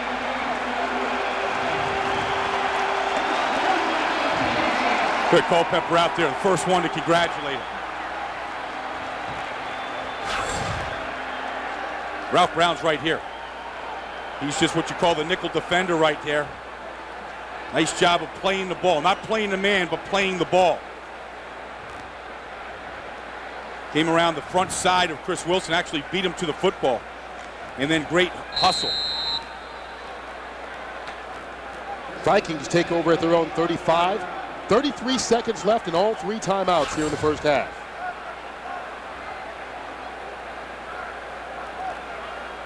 Bad snap. Johnson picks it up. Steps up and has a man open. Keenan Howery into Kansas City territory. Did he make the catch? Yes, he did, and the Vikings call a timeout. Penalty marker on the play as well.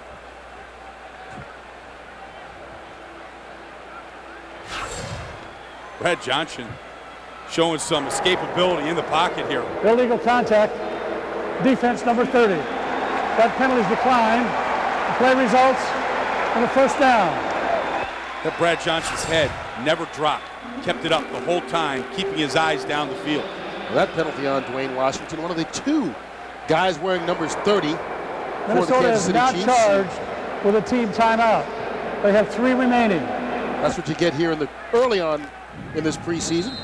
Multiple numbers, multiple guys. Nonetheless, it ends up in a 19-yard reception by Howery. The Vikings will keep the timeout because of the penalty. The play is being reviewed. Well, now they're going to check it out to see whether or not Howery actually caught the ball.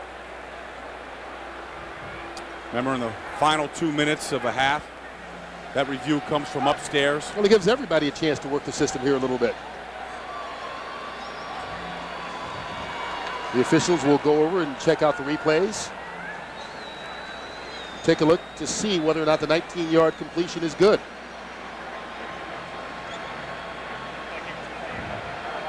You got to guess that, look, Mike Tice won't turn down a touchdown for any reason, but he probably wouldn't mind going for a long field goal here to test his kickers out. He said that. He said, you know, we get a 53, 54, 55-yard field goal attempt tonight. I'm not going to second guess it. I'm putting my guy out there. Yeah, another look at that right there.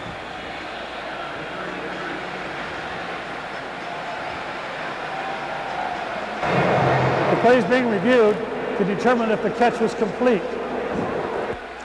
Well, preseason for them too, so we'll take a little bit more time to remind everybody why we're looking at the play, and then Ron Winter will go back and look at it yet again, as we'll take looks at it as well to see whether or not Keenan Howery did make the catch. This is the only look that we have, which means it's probably the only look that they have. And right there, you can't tell. And if you can't tell, you should leave it just as it was, a catch. Right. Remember, it was called a catch, so they'd have to see something definitive to overturn it and reverse the call. And from that, we see nothing. And Ron Winter will get to see what we see, and that's it. Kurt, we looked at the statistics from a year ago. It averaged about 1 review a game throughout the season. Not too bad. Well, it's been in play for so long now. Coaches and officials are learning how to use it. Well, you remember the coaches used to have a buzzer on their belt, and they'd buzz, and then, you know, the officials wouldn't hear it, so then they started throwing that red flag. Now they just have the red flag. Well, coaches like throwing the red flag anyway. Makes them look macho. Well, because they can show how far they can throw it. Yeah. Guys don't just drop it right on the sideline. They try and hurl it way down the field. I think they try to imitate the officials. This is what they're looking at right here, and they ruled that a catch, and to me, that looks like a catch. I don't see anything that says, unless they have another angle of this from the Kansas City cameras, another angle that may show something, but if that's the only angle they're looking at, if this is the only feed that they're seeing, then I would keep that a catch, and it should be 1st and 10 Vikings football. In a regular season game, when a team's in a 2-minute drive, even though they have timeouts, does this affect momentum one way or the other? Or do you not worry about it because the clock can be stopped either way? No, I think it can certainly affect momentum. You get a chance to huddle up, to rest. The team that has momentum, it kind of slows it down. I mean, that was one of the knocks on instant replay from the beginning, was that it affected momentum. In fact, we've seen coaches in this league take challenges just to try to slow a team down, just to stop the action.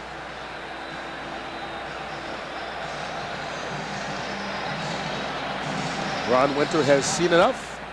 Here's the call. After review, the ruling on the field stands. The catch is complete at the 46-yard line, and it resulted in a first down, Minnesota. All right, so they'll line them up again. How many pieces of gum did Mike Tice put in his pocket for tonight's game? How many did he put 3 in his packs? mouth? 3 packs. And he works them all. Remember how happy he was? We were talking to him. We got a call from his son.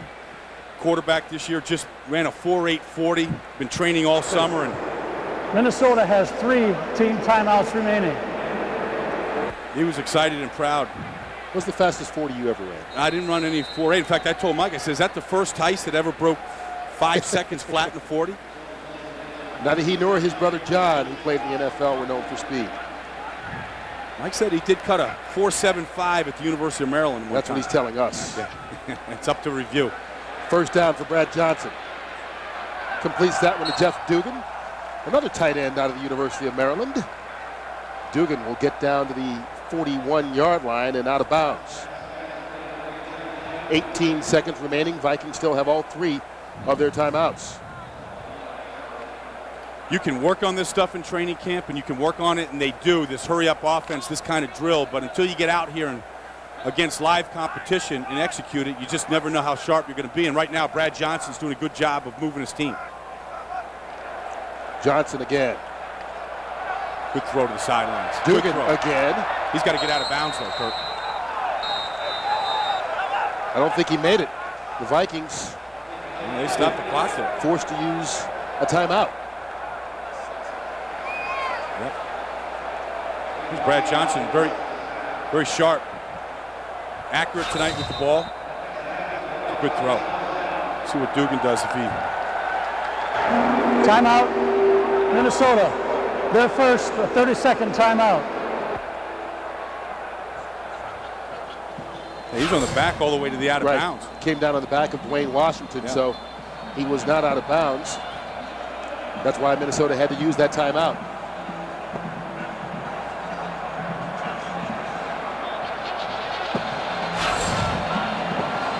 That last play a couple plays ago that was challenged.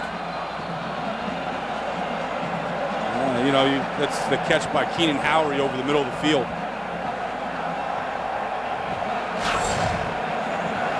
That's one thing that if you're watching this Viking offense this preseason that was emphasized as to what's going to be different is they're really going to work the middle of the field a lot more than they did. Remember, Randy was really just an edge player, a guy that really liked the sidelines. They're really going to try to work the middle of the field a lot more, not just this preseason, but the whole season. From the 34, here's Johnson. Stepping up again to the sideline. And that one's caught by Ryan Hogue. See, now you he got out of bounds. Now this is about a 50-yard field goal attempt. With 6 seconds left on the clock here on second down, they're just going to run the field goal unit out. Timeout, Minnesota. Their second, a 30-second timeout. This is a really good drill by Brad Johnson, working the edges of the field here. Ryan Hogue does a good job of getting that ball out of bounds, stopping the clock. The clock would have restarted as soon as they reset the ball, so the Vikings stopped the clock with a timeout so they can have plenty of time and not have to hurry this thing. Well, this is probably the biggest competition in camp, is for the field goal and the kicking responsibilities. You see Robert Hogan, the fullback for the Kansas City Chiefs, being carted off with a knee injury, they say. Obviously, the last thing you want to see at any point in the NFL season, but especially first half of the first preseason game. Hopefully it's not too serious for him. Paul Ettinger will get his first field goal attempt as a Viking. He's kicked in this building a bunch as a member of the Chicago Bears over the last few years. This will be from 48 yards away. Brad Johnson on the hold. Ettinger gets it up. Just inside the upright and good. All in the battle among Viking kickers, Elling has a 40-yard kick, and Ettinger boots that one from 48 yards away. And the Vikings up the lead to 20-3.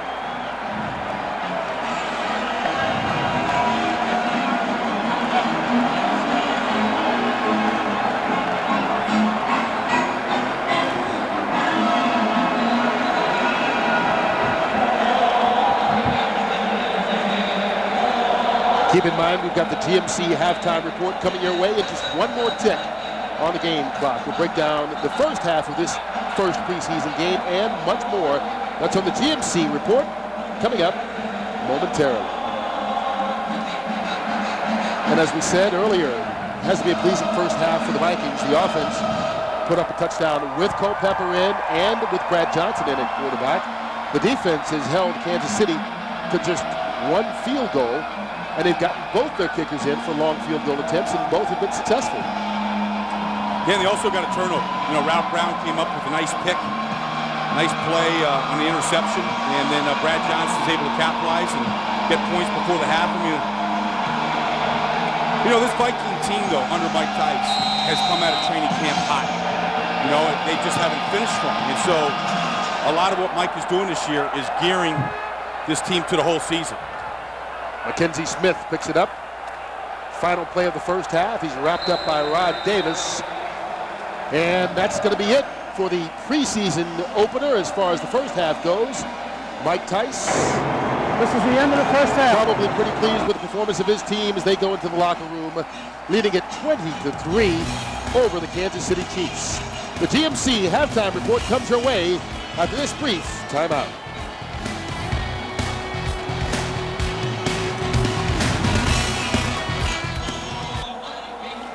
All news, regardless of content, tells a story. Stories involving people right here in the Northland, people you may know. Stories that could interest or affect you, your family, friends, workplace, and your way of life in the Northland. As journalists, it's our responsibility to tell that story clearly, accurately, and without bias.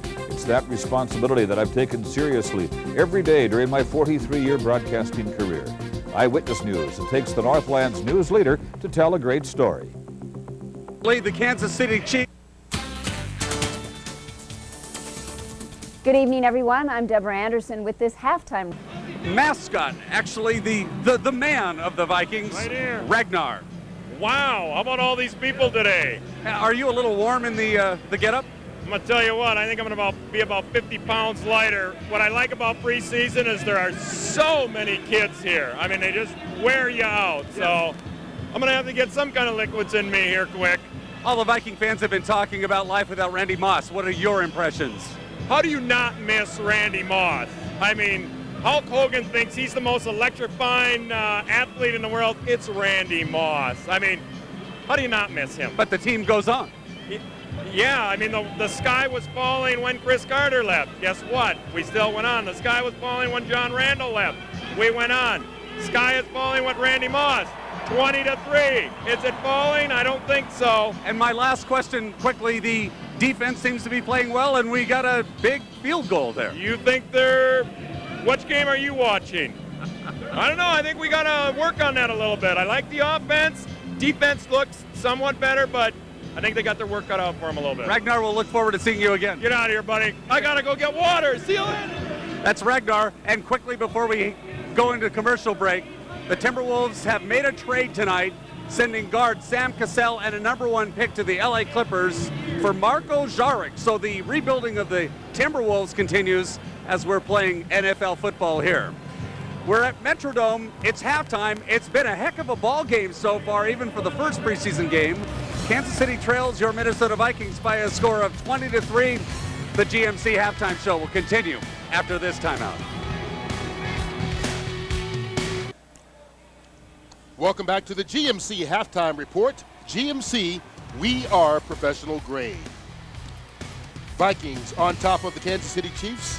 Here in the preseason opener for 2005, they lead it 20-3 at halftime. And Brian, what a good all-around performance for the Vikes. Great offensive performance, I thought. I thought they moved the football. Dante Culpepper came out very sharp. Brad Johnson finished it up very sharp, got points in the 2-minute drill, got points on the opening drive. I mean, it was a good first half of offense, really for both teams. But I think defensively, Minnesota was able to make some plays. They got an interception there, stopped one drive. They stopped the Chiefs down the 1-yard line. So they made some big stops, when they had to. And this is a big-time offense to try and stop. And it's one of those, you take a look at the halftime stats, and you'll see, yes, the Kansas City Chiefs were able to move the ball, getting over 200 total yards, but all they got out of it was 3 points. But look at the Vikings, though. I mean, 275 yards of offense in 14 minutes. I mean, Kansas City never got the Vikings into a 3-and-out in that first half. They were able to move the football on every drive. All right, we'll see if the Vikings can keep it up as we get ready for the second half of this preseason opener. It's all Minnesota so far as the Vikings are up 17 at the break. The GMC halftime report rolls on from the Metrodome. The Vikings own a 20-3 halftime lead over the Kansas City Chiefs, and while the Viking offense got rolling right from the get-go, opening possession of the ball game, Dante Culpepper was 4 for 4, including this sweet play that ended in a touchdown to Nate Burleson. Just classic Culpepper there, buying time, very creative in the pocket, kept his head up, found the open receiver there, Burleson, and then really on defense, they gave up some yardage, but Darren Sharper was able to make a stop, able to keep the Chiefs out of the end zone here. Big stop right there by Kenechi Udeze. Sharper strips the ball out of the end zone there. Ralph Brown comes up with an interception right before the end of the first half, and then the other part of the offense was Muelde Moore. Makes a big run here, splits the line of scrimmage, shows his speed, and then was able to finish off this drive with a little 5-yard slip screen for a touchdown. And Vikings lead 20-3 at the half. Second half action coming your way right after this. This is the GMC halftime report. Let's hear from the head coach, who's with Rod Simon. Coach, at halftime, nice lead. So far, so good. Well, not really. I didn't think we did the job up front on either line, offensive and defensive line. We got a long way to go. Our timing's a little bit off on the offensive line. Our defensive line wasn't getting off the block, so we got a ways to go. You kept them in a little bit longer than 12 or 15 plays. Is that why? Yeah, it was. I didn't think we were crisp enough. Okay, and in the second half, what can we expect? Hopefully a little more crisp. All right. Thanks, Coach. Coach Tice, back to you. Well, that's the coach after the first half of the first preseason game, right? Never Always happened. something to work on. No, never happened. No matter what team I was ever on, what coach, none of them should ever be happy with your first game performance. Because there's only one game. Preseason has just begun. There's a lot of time left before the start of the season. Good thing is there was no injuries in that first half, Kurt, and that's what they're all holding their breath on throughout the preseason. Every team in this league. Aaron Elling kicks it off. Mackenzie Smith from the 9. There's a play. There's a play, and there's a big hit. That's a good crisp hit. Rod Davis. Yeah. Bringing the wood. Well, Rod Davis is a guy that made this team last year, a young player, and he's in a battle right now to make this linebacking core, and that's one way that she'll make it. Here he is coming down, number 50 right here. Beats the block, finds the opening, and then closes in on the tackle.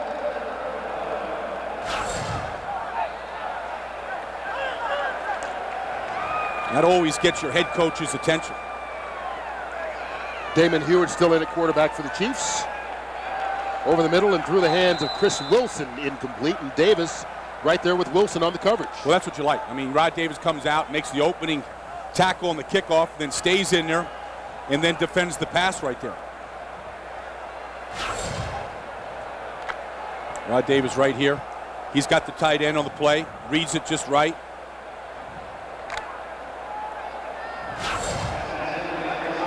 Play to play to play to play.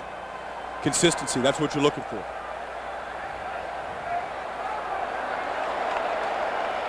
Heward completes this one to Ronnie Cruz, and Willie Alford stops him after a pickup of about 5 yards on the play.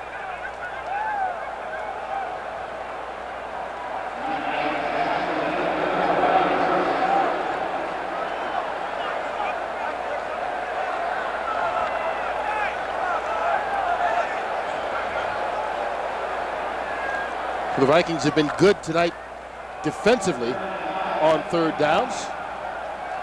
We'll try and see if they can hold here so far.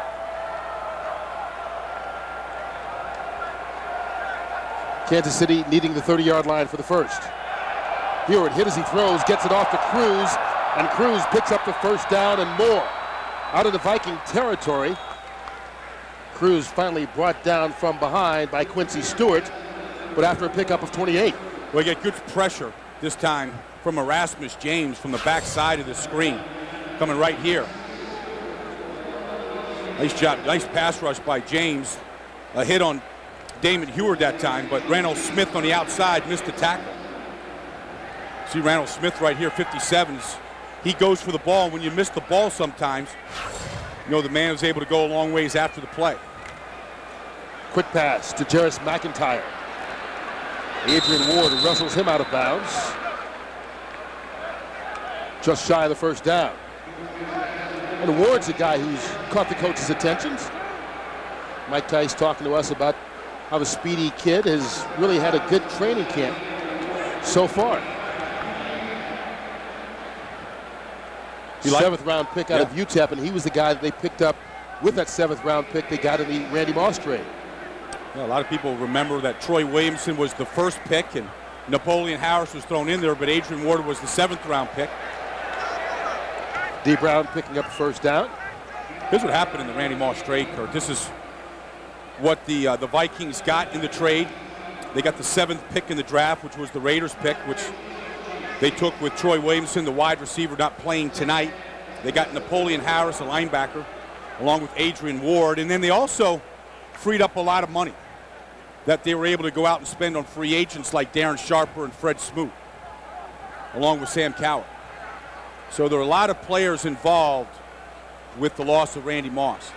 Here's D. Brown again. Adrian Ward wrapping him up. C.J. Mosley, the 6th round pick, also in there on the tackle. And you could bet all year long that people watching the Vikings and following the Vikings will follow that trade throughout the season. I mean, it's going to be a thread that everybody's going to weave. What's Randy Moss doing in Oakland? How's that team performing? How many touchdowns? What's the Vikings players? What's Troy Williamson doing? How are their players compared? I mean, that trade will be compared for probably throughout the season. Maybe longer. 11-yard pickup, first down for the Chiefs. Here's D. Brown again. Brown wrapped up by Willie Offord and C.J. Mosley.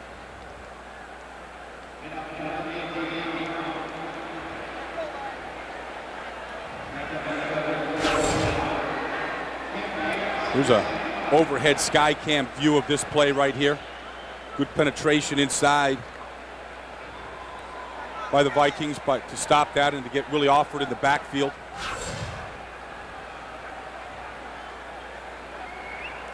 Four-yard gain on the play. Here's Hewitt. Dumps it off to D. Brown again. Brown tripped up this time by Terrence Newman, the linebacker. But the Chiefs picked up another first down. Here comes Offord here from the secondary position. A little late getting there. Like I said, Keith Newman makes the tackle there, but what you're trying to do is, on that safety blitz, is to at least get a hit on that quarterback before he gets rid of the football, affect the throw. The pitch to D. Brown. Cuts it back, and Brown gets wrapped up.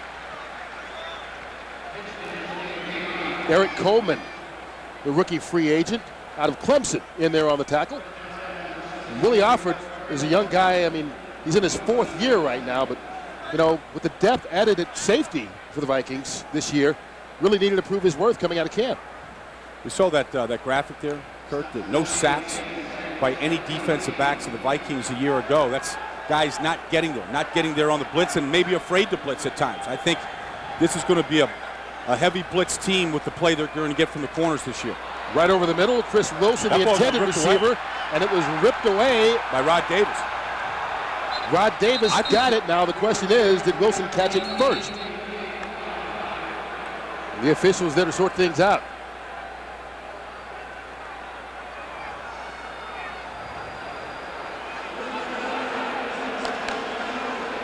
And so they call it an incompletion. Take another look. See if this ball hit the ground.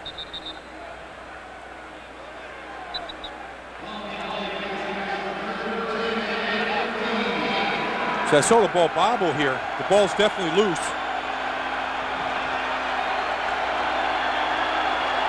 And the Chiefs have snapped it, so it doesn't matter. Hewitt rolling. Ball dropped. Incomplete. Right in and out of the hands of D. Brown. Again, red zone defense here. As Kansas City has approached the goal line of the Vikings, has been really strong. Just good individual plays here. I think that the thing that everybody will be talking about, I think, in that Viking defensive meeting room tomorrow and this week is the lack of pressure on quarterbacks tonight. Nobody really winning one-on-one up front. And the Vikings call a timeout. So with 9:44 to go here in the third quarter, Vikings still holding on, leading it 20-3.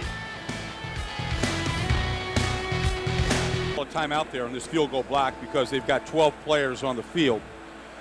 One too many, and you get those kind of things in preseason. You just do. I mean, you've got a roster of 85 guys right now, and a rookie made a mistake.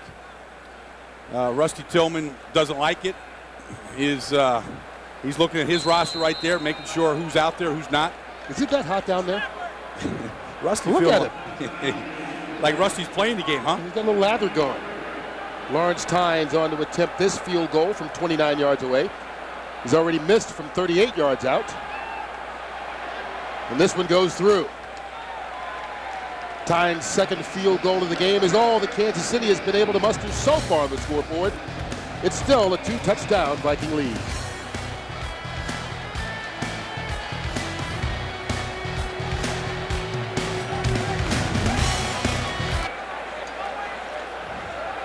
The Vikings head coach each and every Sunday during the regular season.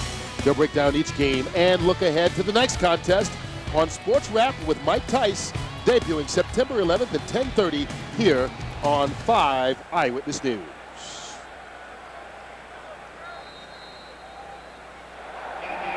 Lawrence Tynes set to kick things off as the Vikings prepare for their first offensive possession here in the second half.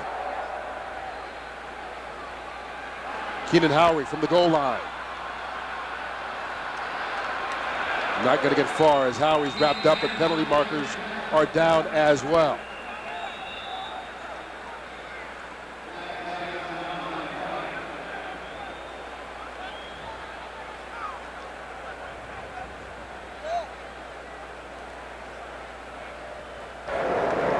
During the return, holding number 43 of the return team. Penalized half the distance. First down.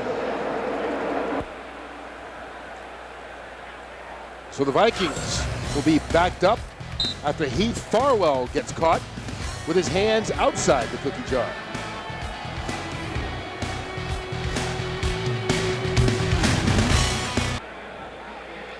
Well, a lot of new faces in this Viking lineup this year. A lot of familiar faces gone and faces coming back to the Minnesota Vikings. And down on the sideline, we will have a chat with the guy who helped engineer all the comings and goings in purple this offseason right after this play, as Sean Hill has come on to take over at quarterback for the Vikings. Fourth-year veteran. Quick pass out to Ryan Hogue. And Hogue will pick up a couple of yards. We will pick up Rod Simons on the sideline. Rod?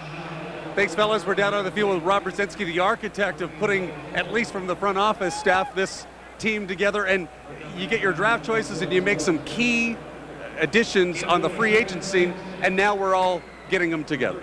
Well, that's exciting, Rod, to see the team coming together for really the first time tonight. And you know, they're really the Coach Tice and our whole scouting, both pro and college, put this team together, and we're real excited about it. The trade of Randy Moss really kind of started everything going, didn't it? It did. That was obviously a big move for the organization, and we're going to miss some big plays for Randy, but you know, we think that this football team in the long run will be more successful. Rob, was it a matter of freeing up money after the Moss deal? And if that was the case, who actually did you target initially to make all these moves happen? You know, the reason for the trade was a lot of factors, but you know, one benefit, it allowed us to fiscally, from a salary cap perspective, bring in some significant acquisitions like Fred Smoot, Darren Sharper, Pat Williams, etc., and be able to know that we can add to this football team and remain competitive at a high level for a long time. There was some nervousness when Mr. McCombs and Mr. Wolf were talking about the deal. The deal's done, and that actually was one of the areas that helped you make these moves, correct? Yeah, I mean, it was difficult to be in transition, but we were able to conduct business in a way that we felt we could improve this football team. And since Mr. Wolf has taken over, he stepped up and met every challenge that we've needed him to do so, and we're real excited about it. And the last thing you did was the Dante contract, the reworking of it. It seems like both sides are happy with what has happened. You know, every situation needs to be addressed according to its own specific facts. Dante's a great player. It was equitable to make an adjustment, and we did so. You've had a busy summer, no time off though. You'll get that in February. It's football season now. You know, I don't even think about time off. We're going to have too much fun. Awesome. Rob Brzezinski down with us on the field. Fellas, back to you. All right, thanks a lot, Rod. Third down play here for Sean Hill and the Vikings. And more flags.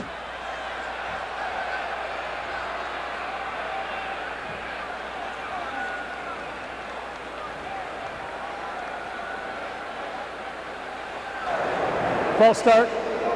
Offense, number 65. Penalized half the distance to the goal. It remains third down. Well, all backups in for the Vikings right now in the second half, and the execution has not been perfect. Far from it so far in this series. Kurt, I think it was, talking to Rob Brzezinski down there, what they've done to this Minnesota team. This is Mike Tice's team now, and it's his kind of players, and it's a reflection of him and his personality. I think this team has made great improvements. Well, they improved their field position by picking up a first down at the 28. Remember, said the Vikings, without Randy Moss, are going to attack the middle of the field a lot more this year.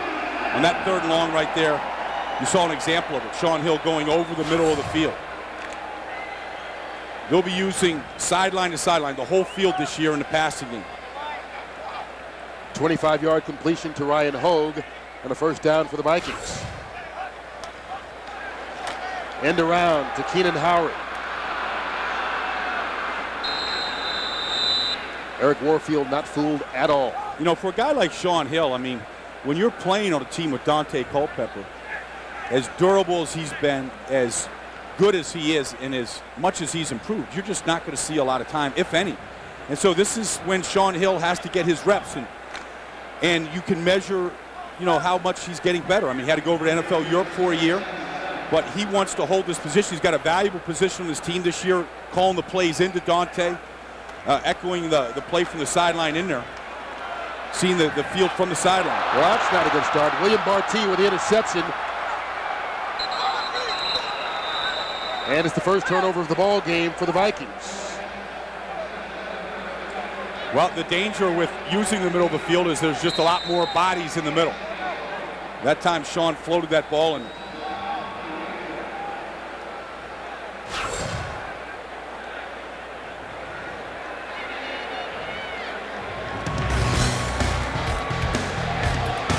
going into Keenan Howard over the middle that time. Keenan kind of stopped on the route, got hit a little bit. Never saw Barty.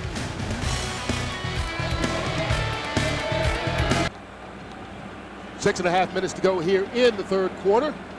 Vikings holding on to the 20-6 lead after the turnover. Here you see Michael Bennett.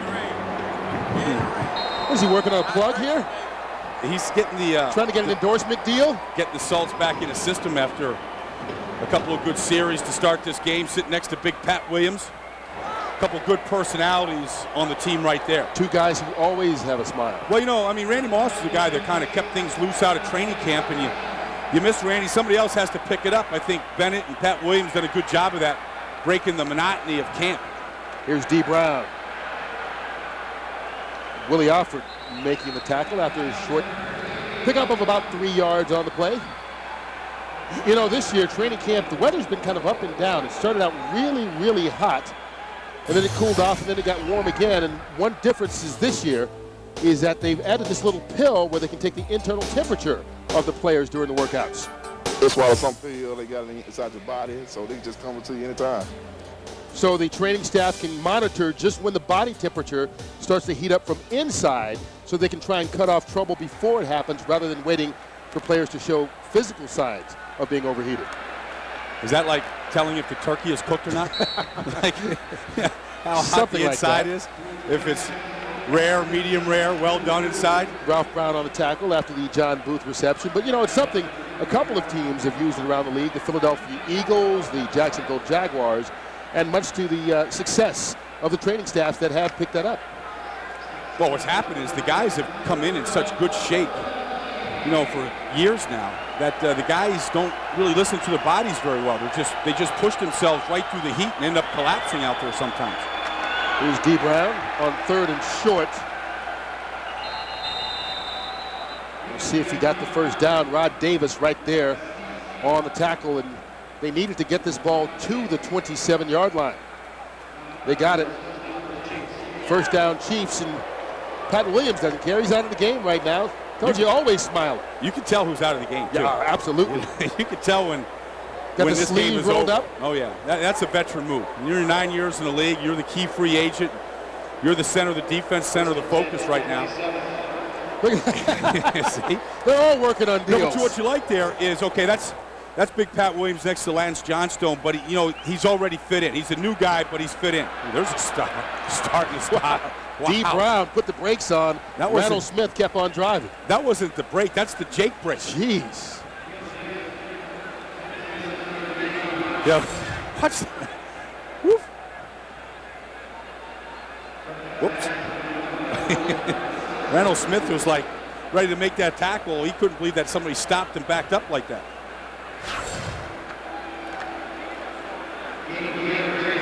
They pick up 3.5 yards on the play.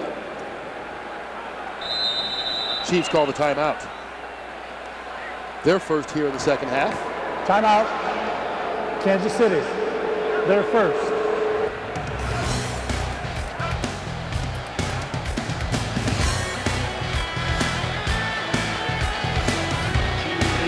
We're back at Metrodome, and I'm with Pat Williams, one of the new Vikings, via the free agency route. And Pat, as we're checking out the nice score, 20-6, how did it feel in your debut as the Minnesota Viking? It felt great, you know what I'm saying? Brand new color, brand new team, brand new offense, so it felt great. How does it feel to be one of the new guys? I mean, you guys practically all new on the defensive side. I love it, man. I love it, you know what I'm saying? You know what I'm saying? The whole beginning right now, so I love it. I'm loving every bit of it. The crowd great, the dome great, reporters great, everybody great here, so I'm loving it. And you're reunited with Ted Cottrell, and you've told me all through camp that this means something to you. Yeah, you know what I'm saying? I got Ted Cottrell here.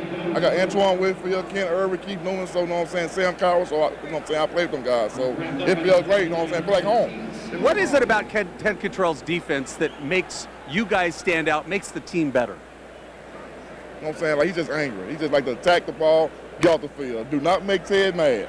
He got a soft side, but you do not want to see that mean side of Ted Cottrell. I was talking to Rich Gannon earlier, and he says you take up a lot of real estate on the side. Oh, yeah. But standing next to Kevin Williams, you guys are a house. What's it like being with him? It's great, man. You know what I'm saying? Like, he's a beast. He played good on first, second, third down. He's unbelievable. He got unbelievable strength, speed, everything. You know what I'm saying? Like, he ain't natural. If he's a beast, you guys are beasts of burden. Nice work. Welcome to Minnesota. All right. I feel great to be here. Thank the fans. Thanks y'all for having me here, and I'm having fun. Good luck the rest of the way. Pat Williams, back to you guys. I think Pat loves everybody, doesn't he? He got a loving side to him now. But that's what you want from the big guys. You want the big guys to smile, be happy in there.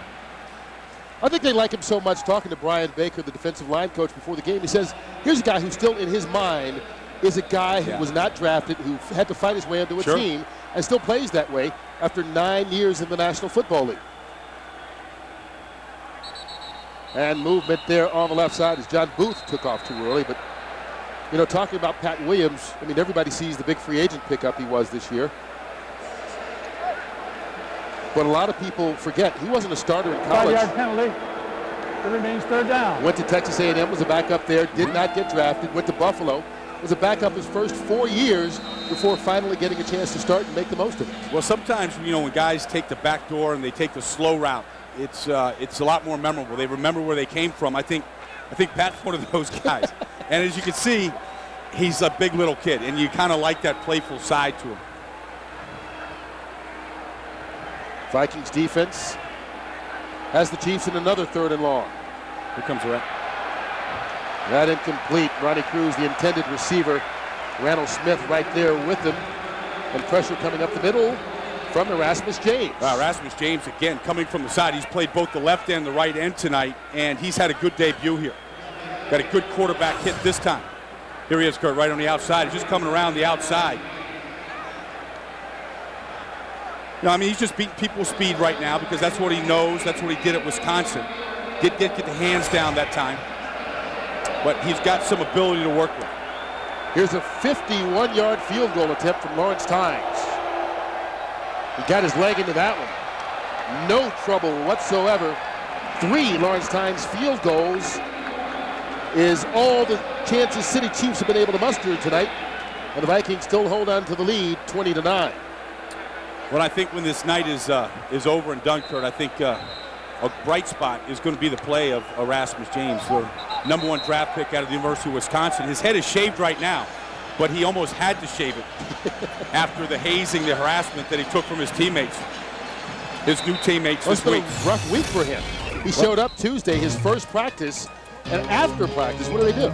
Well, they ran him. This is called a gasser. You got to run over one side of the field and back, and you have to do it in under 20 seconds. And it's 53 yards each way, so 106 yards total. Now he's just striding it there, but he had to run 4 of those. Made it just fine. He's showing a lot of bounce in his step. So that was the start of his week. Well, then later on, being a rookie, well, you know what happens to rookies right before the first a baby face, preseason game. Absolutely. You can see that guy's a young kid in this league. Well, he was part of the rookies that got the done by the veterans. Yeah, that's not a wig. I mean, they took a bad razor and they chopped that thing up.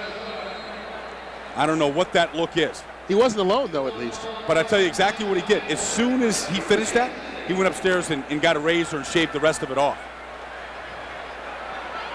Short kick by Tynes. And Keenan Howley will watch it roll out of bounds. Smart play as the Vikings will get the ball at the 40-yard line.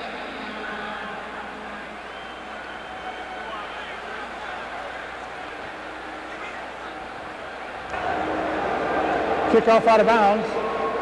By rule, the ball is placed at the 40-yard line. First down. So Sean Hill will get a chance to make up for his last possession, which ended in an interception, as he'll take over with good field position for the Vikings at the 40. Hill in his 4th year out of Maryland. He's been a solid #3 quarterback, but has never taken a regular season snap for the Vikings because of the durability of Culpepper, and when he was gone, Gus Farrat was solid. Here's Seatric Faison. Good moves by the rookie. Faison's first carry went for 25 yards. This is another big one if it doesn't come back due to the penalty. 18 if it stands. Looks like this is going to be against Vikings offensive line. Offense number 72. A 10-yard penalty. Repeat, first down. That's on Marcus Johnson, the 2nd-round pick.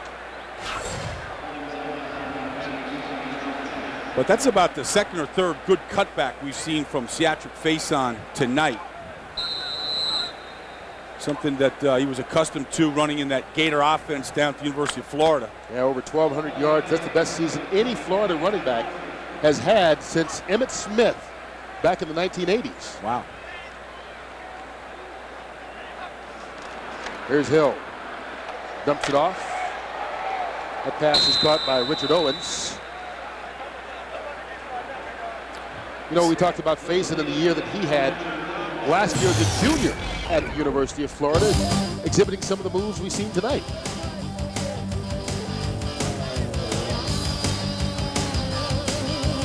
You see how low he can get. Well, one thing that when you lead the SEC in running, you know that you've got speed, because that is a speed conference with a lot of good backs in it. In fact, the Vikings draft picks all from big schools: Mississippi, South Carolina, Florida, Wisconsin, all big-time programs. Ryan Hold from just down the road at Gustavus Adolphus making the catch. Big-time program there, isn't it? Yeah, exactly. That's his 5th catch of the night. And, you know, this is another guy who this is an important camp for, because he's no longer eligible to be put on the practice squad. So he either has to make this team or get cut. There's no in-between for him anymore. Grew up in Minneapolis, went to Washburn High School.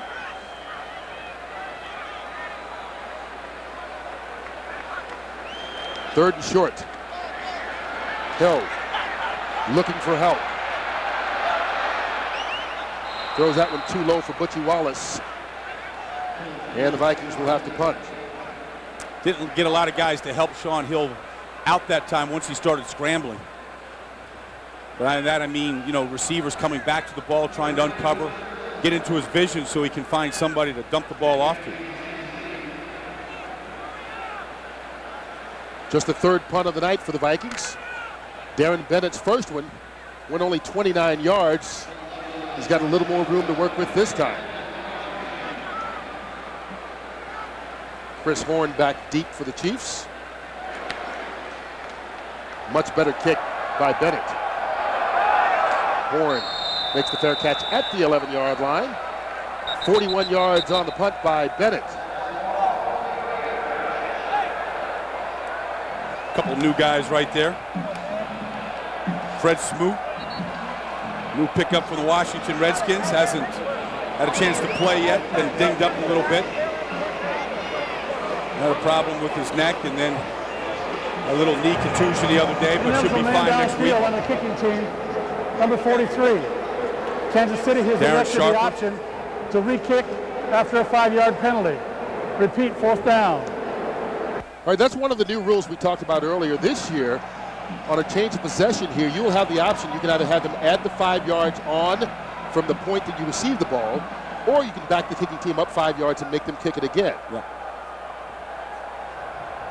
There are some minor rule changes in the league this year, that being one of them, Kurt.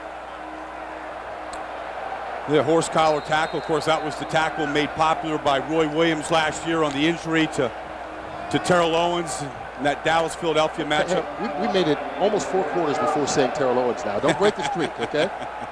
Isn't this picture just going to pop up on the screen like it has in everybody else's screen for the last week? Bennett, end over end. Horn sliding and makes that catch. And then takes it out to the 32-yard line. So a punt of 34 yards by Bennett and a return of 10.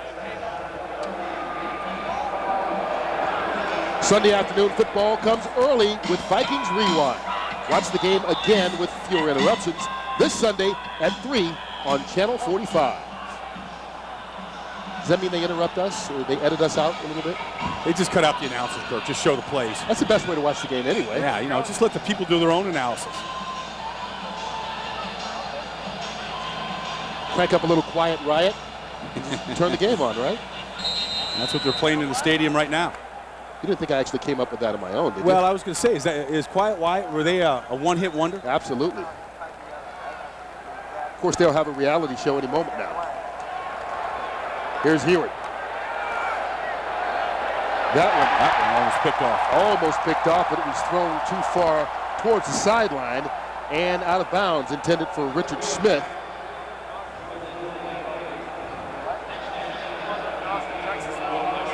There's Galashaw here, another draft pick that Mike Tice said look out for. This guy has been making plays all over the field in Mankato.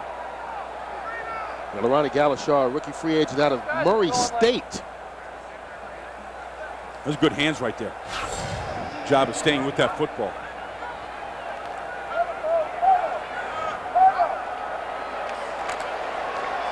Here's Mackenzie Smith. Willie Alford had him in the backfield, couldn't wrap him up. But they eventually get him at the line of scrimmage on what looks to be the final play of this third quarter. A couple of field goals put up by the Kansas City Chiefs and nothing else, as the Vikings are still holding on. Plenty to cheer about for the people in purple as Minnesota heads to the final quarter of this preseason opener, leading it 20-9. Here's a look at the stats through 3 quarters, brought to you by your local Toyota dealer. Visit your local Toyota dealer. Toyota savings, now that's moving forward.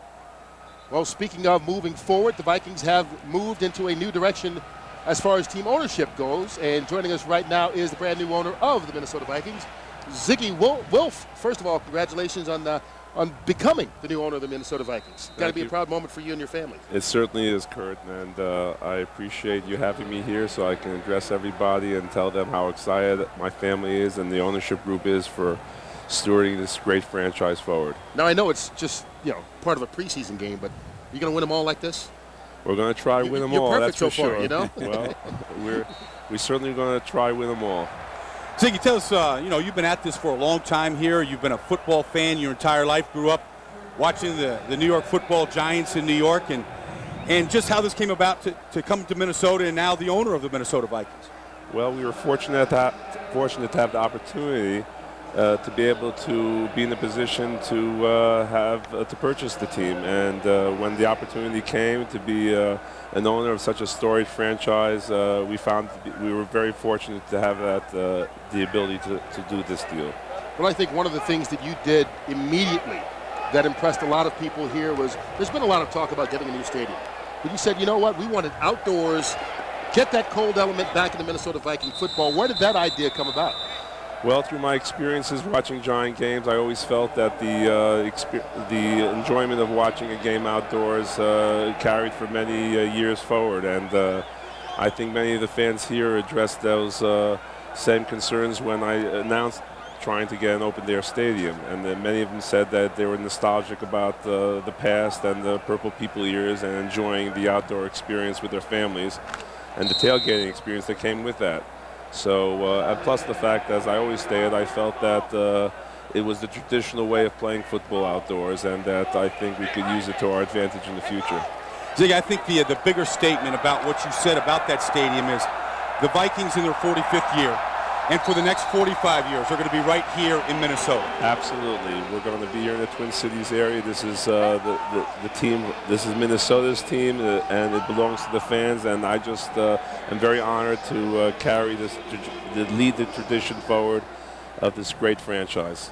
Ziggy, one of the things that you have already done is extended Dante Culpepper's contract right here. You've gotten that done. Certainly, right now, the staple of this franchise. I mean, a great player. You've had a chance to meet Dante. What's your impression so far of the young man, how he handles himself, how he is the leader of this team? Well, we felt it was fair. He was rewarded for being an elite player in this league, and he's our team leader. You could ask most of the players on the team, all the players on the team, that he is our team leader, and he was warranted and he deserved what he got. Well, one thing that you have done since coming to Minnesota is make sure that you came to Minnesota very often. You've made several appearances just around the area, and you've been down at training camp in Mankato where you've become a man of the people down there. I mean, people seem to love you. Has that been a good experience for you, being in the training camp atmosphere? Well, the most important experience is to feel the fans feeling the fans welcoming me into the community, and they were great. And the enthusiasm and the dedication of the fans here is unparalleled. So I'm very excited to be here and to be able to bring to the fans what I feel to be a winning combination.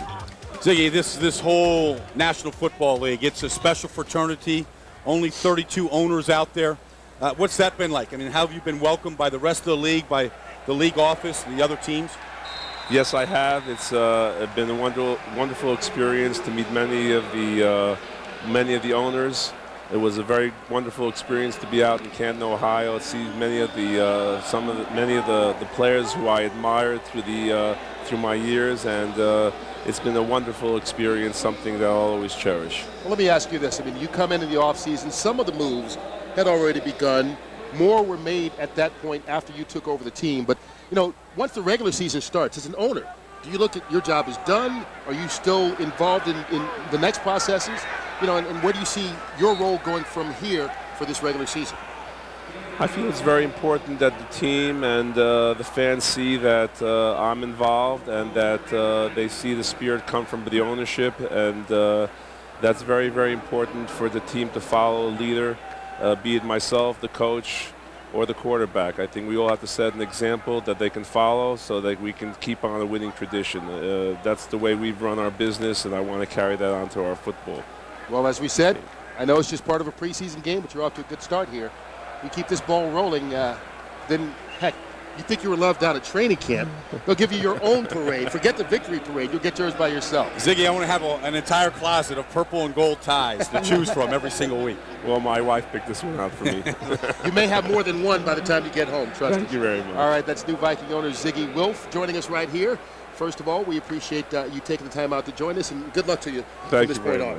Thank you, Kurt. Thank you, Ziggy. Brian, thank you. It's a pleasure.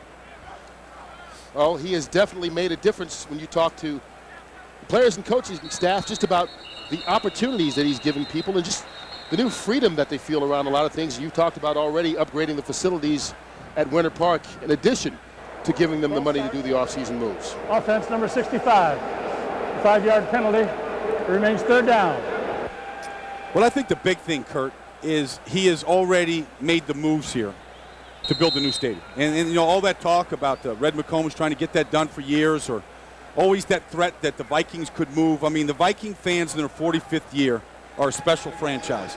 And the fans are phenomenal. The community is phenomenal. And it's good to know that the Vikings are going to be here for a long, long time. Here's Sean Hill on third down. Beautiful. Got it. See how Burley down to the 20-yard line, a pickup of 23. Good throw this time. Good throw this time by Sean Hill. Really seeing the whole field. Here's Burley right there in the slot. Sean Hill reads the blitz this time. It gets picked up.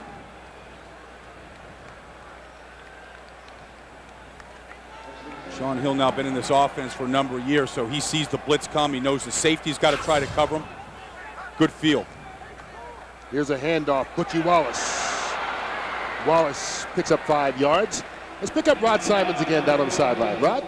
We're down on the sidelines with one of the new Vikings, number 89, Travis Taylor. How does it fit? Oh, it feels great. You see, we came out, had a good drive on the first drive, came on the second drive, another good drive. This offense is something amazing. It's wide open. We just put the basic stuff in, so it's looking good. Offense seems to be doing what it wanted early. Have you played with a Dante Culpepper before? Oh, no, never played with a Dante Culpepper. The guy can make plays with his feet, gets outside the pocket, and make things happen. This is an offense where you're going to be able to do what you want to do, catch the ball. It's not as run-oriented as Baltimore, so that has to be kind of liberating for you. It is. I mean, in Baltimore, you're going to run the ball 30, 35 times a game. But here, you're going to throw the ball 30, 35 times a game. And as a receiver, that's what you love. And lastly, you keep going over the middle. You're not afraid to go over the middle. There's something about that. What is that? You can't be in this offense because you got a big guy. You got Marcus outside, you got Nate outside. So somebody has to go over the middle and make some plays. And if that's me, then so be it. You're a good fit, T2. Welcome to Minnesota. Thank you. Glad to be here. Good to have you with us. Back to you guys. Hey, guys. Travis Taylor, one of the key pickups this offseason for the Vikings, as they have it. First and goal.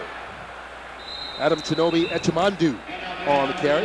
Yeah, Kurt, you know, we talked to Ziggy Wilf here, and we've talked to Pat Williams and to Travis Taylor, unlike what's going on in Philadelphia right now. And I think everybody around the league is looking at Terrell Owens and what's going on. They're like, thank goodness we've got team guys. And watching and listening to these players here, being down in Mankato, we got a whole bunch of guys that want to be here, you know, and they want to play for Mike Tice.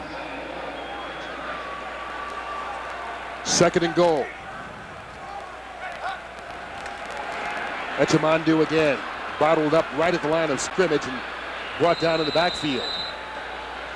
Scott Fujita in on the tackle. You know, the Vikings made a change at the offensive coordinator position this year. You know, Scott Linehan, who's been very productive and a good coordinator here. Mike thought that they got away from the run too quickly last year. In fact, they thought second down runs, he didn't want to be just a throwing team. About 80% of the time on second downs last year, they threw the football. He thought when you throw it like that, you become softer. And they want to get back to a power-type football team. And so that's one of the things that you, as a fan out there, should look for this preseason during the regular season. You can see a big legacy to live up to, if you will, over the last 3 years. Those all three, where Scott Linehan was the offensive coordinator. Here's Sean Hill, forced to bring it down. Flags in the secondary. He flipped it, didn't he? Lowers his shoulder. He's looking over the kill there. Sean Hill, I mean, he's going to be in the weight room tomorrow showing everybody that bicep of his, just flipping a defender to the ground.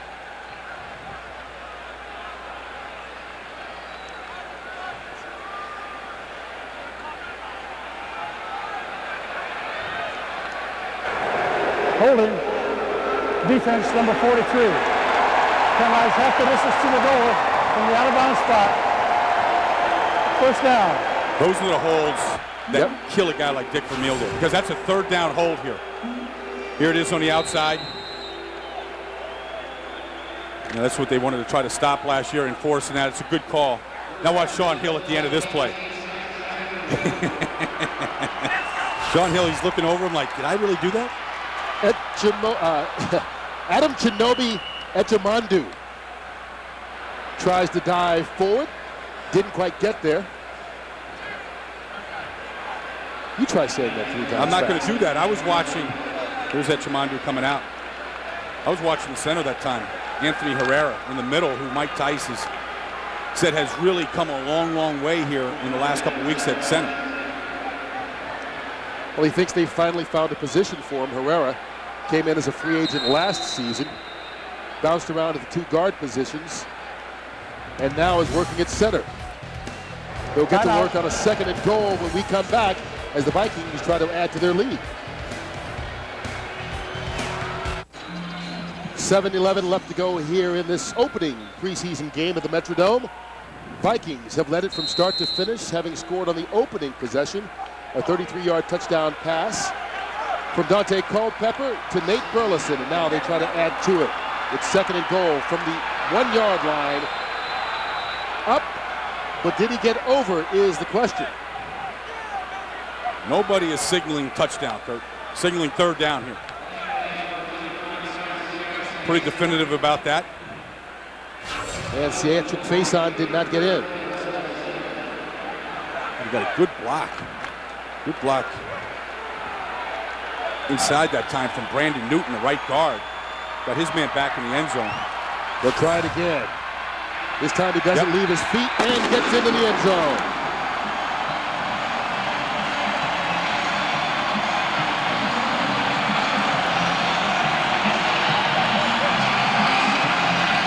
So after a pair of receiving touchdowns tonight from Nate Burleson and Llewellyn Moore, Ciatric Faison takes it in on the ground.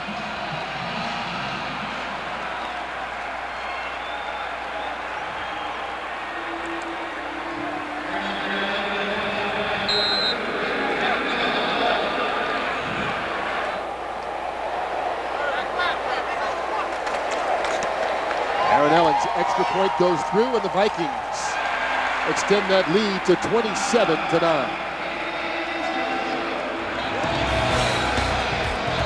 A 14-play drive capped off by the rookie's first touchdown, albeit preseason, and the Vikings are in firm control.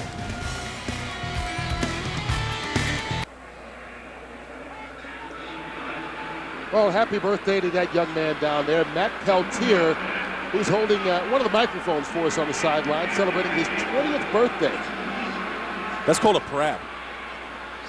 And it does. It gets the field sound right there. And that is not a fun job for 3.5 hours, holding that thing. Hopefully, player comes near the sideline here, they get a hit, capture that a little bit on sound. Field effects. Rob Davis gave him plenty to listen for as he popped Mackenzie Smith. Oh, happy birthday, Matt. When you're 20 years old, you can hold that all night. Yeah, absolutely. No and go out all night afterwards. Thing or two about defense in his day, probably still does. Brian Cox, former linebacker in the National Football League, played with the Patriots and the Jets among other teams, now working as a coaching assistant during training camp with the Vikings. Working with the linebackers and just kind of feeling it out. Didn't know Mike Tice at all, but thought he'd come someplace new and got a couple young prospects there, Dontarius Thomas, E.J. Henderson, a couple guys to work with, seeing if he could help them out a little bit. Chiefs start at the 25. Hewitt gets away, but there's a holding penalty in the process, so this pass broken up, intended for Darrell Hill, instead broken up by Ronnie Galashaw. Doesn't matter because it's all coming back. It's the second good play on a ball that we've seen Galashaw do. Holding, offense number 71. A 10-yard penalty. Repeat first down. Viking defense has only given up 3 field goals tonight, and part of that is standing by. Part of the reason is standing by with Rod Simons right now. We're down on the field with Darren Sharper. And Darren, that would have been a play you would have been involved in right there. You just ran over there. How does it feel, purple from the green? It feels a lot better, actually. I think the purple looks a lot better on me than the green did. You know, of course I'm going to say that, but I'm making an adjustment pretty well, and the fans have really accepted me, and my teammates have accepted me, so it made me the adjustment very easy for me. Tell us about the play in the end zone. Great play. Walk us through it. Actually, I'm a little disappointed. I think I should have picked that one off, you know, but that's just me being a critique of myself. But, you know, they tried to go at me a little bit, and it's good in the preseason to get a little bit of chance to make some plays, and luckily I was able to break it up and not let them score, so it was a good play for us. But me being a little harsher on myself, I wish I would have intercepted the ball. There was an intensity in that first quarter, even seeping over into the second quarter between the offense and the defense. Absolutely? Yeah, it definitely was. You know, the thing about it is that we go against our ones in practice so many times is that we want to come out here and really let our ones do good with that first drive, them scoring points. We want to come back out with our first defense and really shut them down. We allowed them to move the ball on us a little bit, but we're able to keep them 3 points in the first half, which is a good first half for us. But it's early, and we still have a lot of things to improve and a long way to go. There's been a lot of Green Bay domination in the past. Do you see a shift of sorts? Maybe that's the reason you came here? Yeah, I definitely see a shift. Definitely see a shift. You know, me being there and seeing how the team was, they still have a good team. But I definitely see this team as going uphill and not kind of leveling out. I think that we can kind of overtake the division. Remain second down. Do our part on defense because we know our offense is going to score points. Special teams come through. Hopefully there'll be a changing of the guard, and I'll be a part of that. Well, you look good in purple. Yeah, I feel good in purple. Thanks for being with us. Darren Sharper, the new 42 in town. Back to you guys. All right, guys. You know, Darren Sharper's play took a big drop off last year compared to the year before, but a lot of people didn't realize he was playing with a torn posterior cruciate ligament in his knee. So just fighting through it rather than sitting out. Damon Hewitt lofts that one up. Intended for John Booth, and once again, there's Lonnie Galashaw. Mike Tice told us, sitting down about an hour before kickoff tonight, that this Galashaw has caught his eye in training camp. There he is pointing to him, coming back to the ball. They've tested him a bunch tonight. He's answered every test. Now, it's first preseason game. You don't think, you know what, you never know where they're going to come from. I remember being a rookie in Dallas when Everson Walls showed up. Undrafted free agent, you know, nobody knew anything about him. Came out of Grambling University, ended up leading the National Football League in interceptions that year. You just don't know. Galashaw started his first 2 years at Louisville, then transferred over to Murray State, which is where he finished up. Got good size for a corner, too. I'm 6 foot, 190 pounds. Kansas City. They're second. Chiefs use a timeout. 5:17 left to go here in this preseason opener. Vikings still on top. Next telecast here on the Minnesota Vikings television network. Friday night, August 26th. The Vikings will take on the San Diego Chargers on these stations. Coach Mike Tice and his crew try to continue to build toward the regular season as they take on the defending AFC West champions. Be sure to join us August 26th at 7 p.m. right here on these Minnesota Vikings network stations. That'll be a good test for the Vikings, Coach. That's their third preseason game. It's kind of like the real test run there before the season starts. Guys will get a lot of work against the defending AFC West champs. Offense, number 60. A 5-yard penalty. It remains third down. What a season Marty Schottenheimer and Drew Brees, LaDainian Tomlinson had a year ago. People are wondering, are they for real or were they for real? And can they do it again? I'll tell you this, you know, they won the AFC West handily last year, and they started 2 rookies on the offensive line. I never remember that happening. Normally that's a formula for disaster, starting 2 rookies in that position. On third down, Hewitt being chased out by Erasmus James and forced to just throw that one away.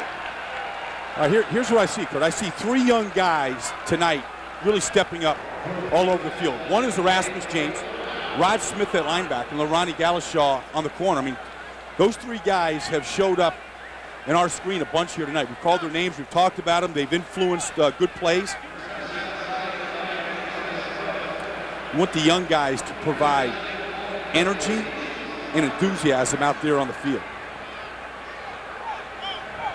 Here's Dustin Colquitt, son of the former Steeler Craig Colquitt. Remember him from those Super Bowl teams? I remember Dustin being a heck of a kicker at Tennessee, too. Well, he punched that one. Sia Burley forgot that he didn't call for the fair catch, and it worked in his favor. He was waiting for everyone to stop, and then said, oh, maybe I should take off. Trick. Good return, 39 yards on the punt, 18 on the return by Burley. See, like, that sort of, that is a real signal. Yes, he did. But see, nobody really stopped, and he didn't hear a whistle.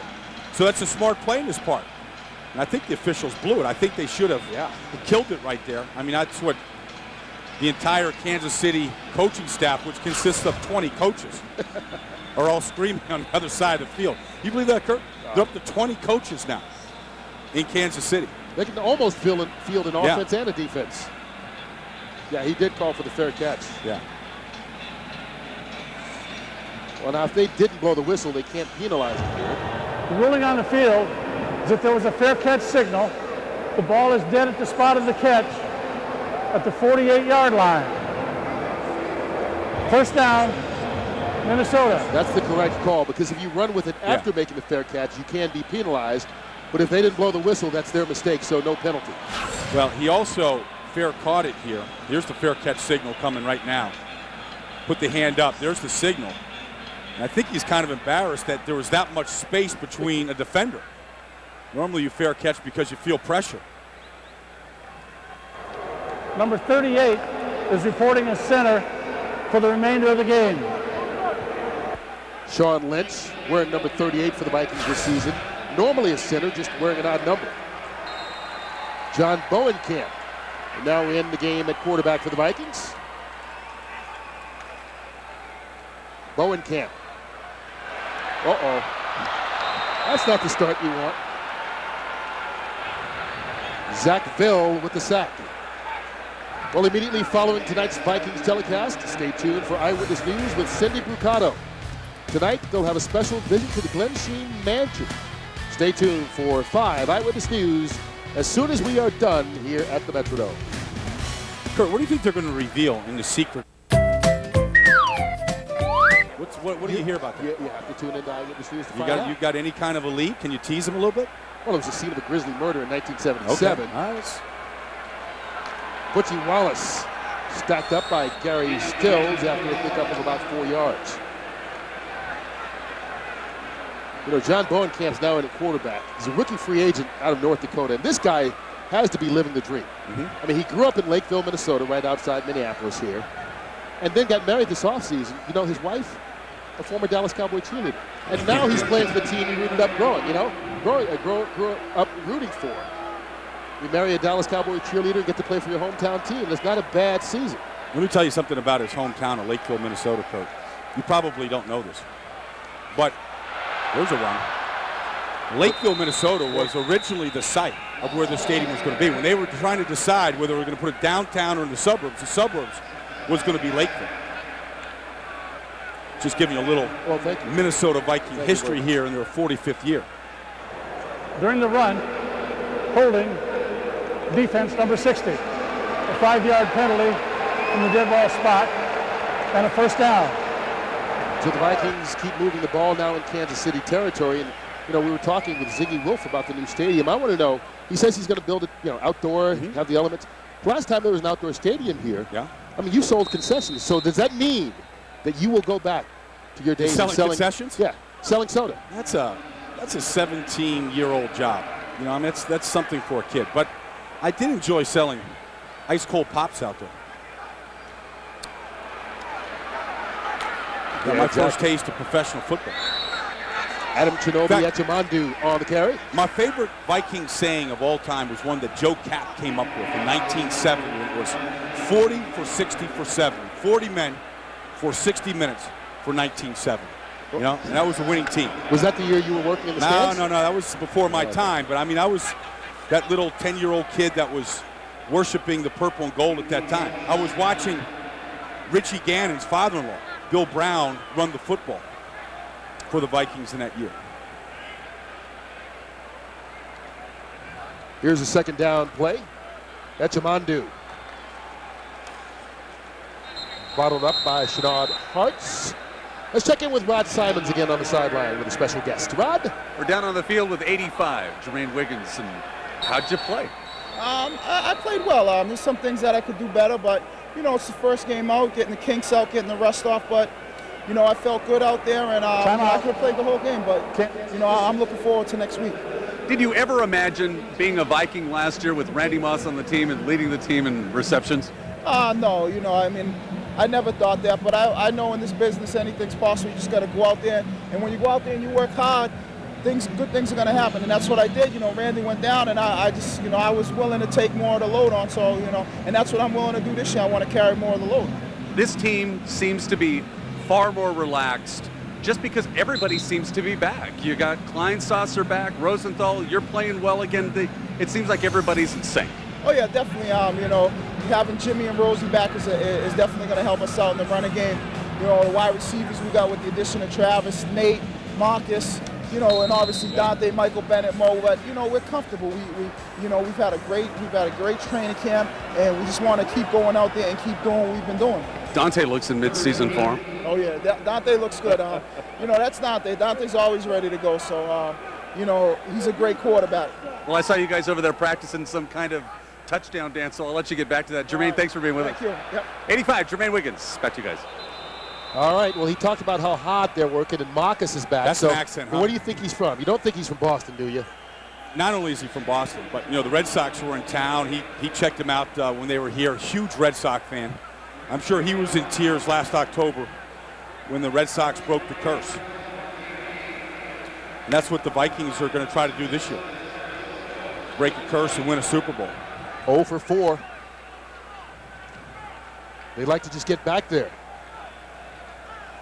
Something this franchise has not done in a while. Travis Dorsch on to punt. His first punt was 29 yards. This one high inside the 20. Fair caught at the 17-yard line by Chris Horn. 2:36 left to go in this preseason opener. The Vikings took the lead on the opening possession. Dante Culpepper to Nate Burleson for a 33-yard touchdown. Vikings led it 7-0. Kansas City got back in it, cut it down to a 4-point game, but in the second quarter, Brad Johnson and Mewelde Moore hooked up for a touchdown. Vikings went up 14-3, gave up a couple more field goals before Seatric Faison scored here in the fourth quarter. 3 touchdowns, a pair of field goals for this Viking team. James Killian now in at quarterback for the Chiefs. Hands it off to Mackenzie Smith, and Smith with a nice run before the flags came flying. What are they working on there, huh? I don't know, but they're having a good time. It's fun. That's what football is supposed to be. And Culpepper is the ringleader. I mean, he's not only did he have the type of year he had last year, but he's the leader of this football team. They all gravitate to him. Well, guys, talk about just the way he treats everybody. Defense, 12 men on the field at the snap. Penalties declined. The play results in a first down.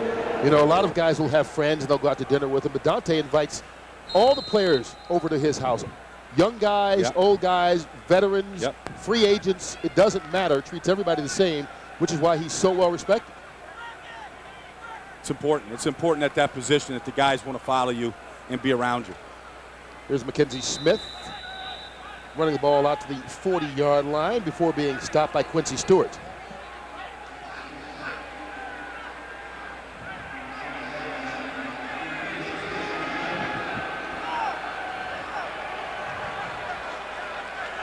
Killian, as flags go down, throws that one out. Richard Smith made a nice grab to haul that one in. It's a first down if it stands, but let's check out the penalties.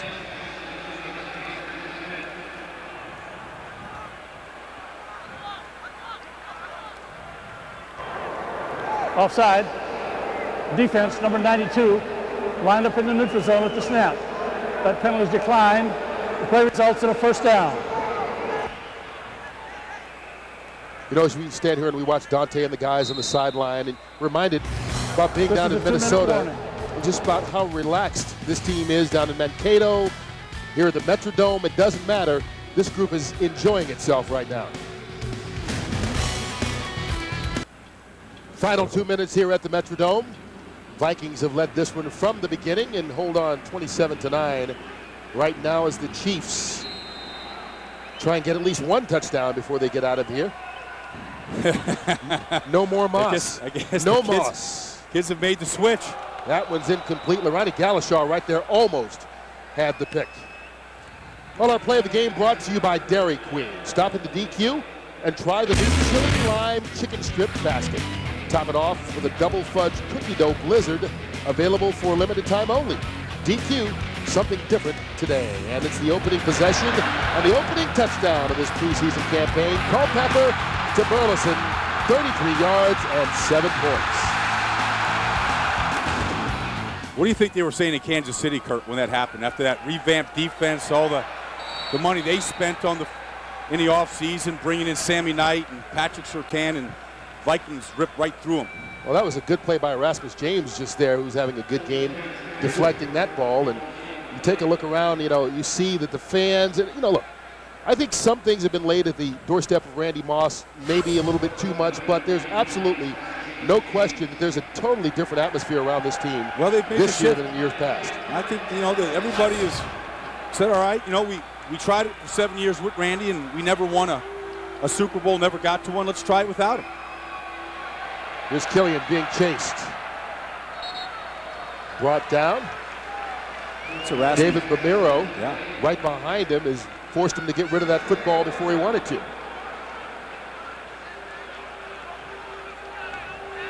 John Randall, of course. Yeah, another one of the greats on that really good defensive line with Chris Dolman for years. This is probably, not probably, this is the best line they've had since those days when they had Dolman. It can be, Kurt. They have to go out and prove it. These guys still, that's a stretched Chris Carter jersey. Well, he's retired now, living in Florida. There's Killian back to pass, and I think that the Vikings got a timeout before the ball was snapped. Timeout, Minnesota. Their third and final team timeout. A 30-second timeout. But if you look at, Kevin Williams, what he's done the last 2 years, along with Lance Johnstone, both those guys, double-digit sacks, they are showing that this team has the ability up front to be something special on the defensive line when you add guys like a Pat Williams to it. And, once again, in this first preseason game, Erasmus James. Well, it's they're paper tigers here, Kurt. They were 26th in defense last year, and it was, they have to go out and perform now, like #1 draft picks. And we could build them up here in the preseason and show good plays, but they've got to go out and play it. Starting against Tampa, Week 1, you'll be here for that game, September 11th. Hopefully, that young Michael Bennett fan will be here September 11th. He's got the headset on just in case they have to call plays. They're coordinators. Those are new coordinators right there. The kids want to call it. They think the job is open. Did you ever dream of being a coordinator when you were 8 years old? No, but I think it's like it's a trial right now. I think that they want to throw that ball long to Nate Burleson. Richard Smith goes up and gets it into Viking territory down to the 34-yard line before being forced out by Yuki Dozier, the former Gopher. Well, the executive producer of this Minnesota Vikings telecast is Mike Smith. Andy J. Kendall is the coordinating producer and director. Tonight's game produced by Tom Yohe, broadcast associate Rick Odioso. Creative services personnel include Kurt Cruz, Mike Lopez, and Tim Fusco.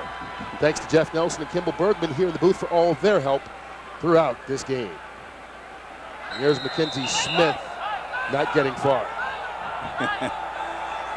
Well, the Vikings came in tonight, trying to accomplish three main things tonight. They wanted to get tougher on the run defense. I thought it got better as the game went on. I thought to start with, Kansas City pushed them around pretty good to start the game.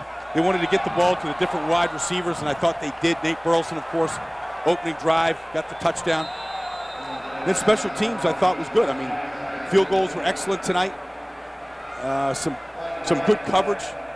We talked about some good play out there from some individuals, and probably got to clean up a few penalties on special teams. Probably didn't get what they wanted from either of their punters tonight, but the rest of the special teams unit doing the job as David Bamiro gets called for a penalty here again. Well, they did go against the premier returner in the league in Dante Hall tonight, and they bottled him up real well.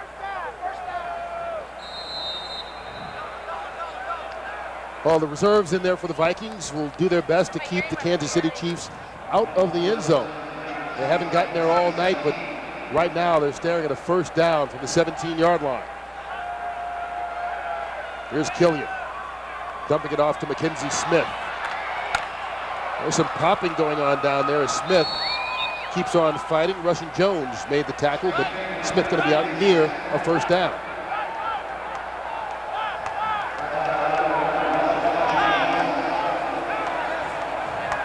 Kansas City goes straight to hurry up.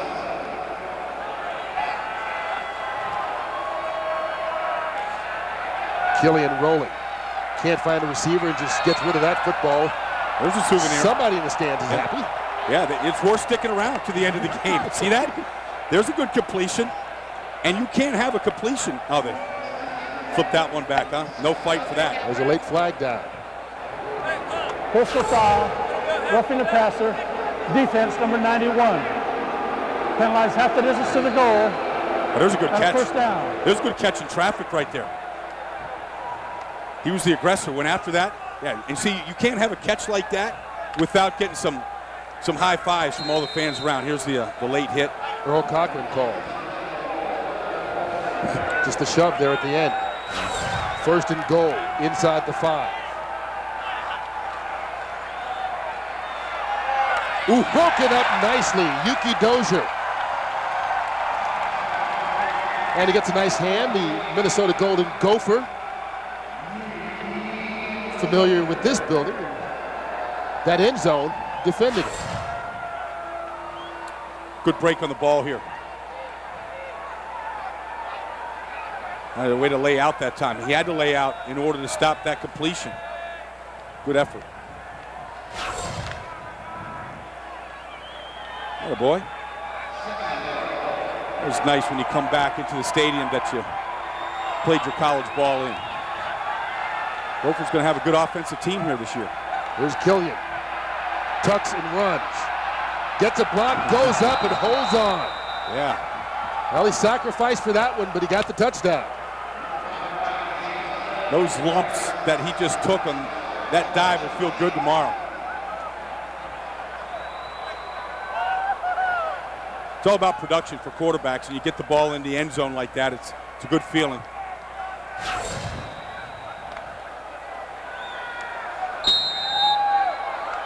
Galashaw got the hit here.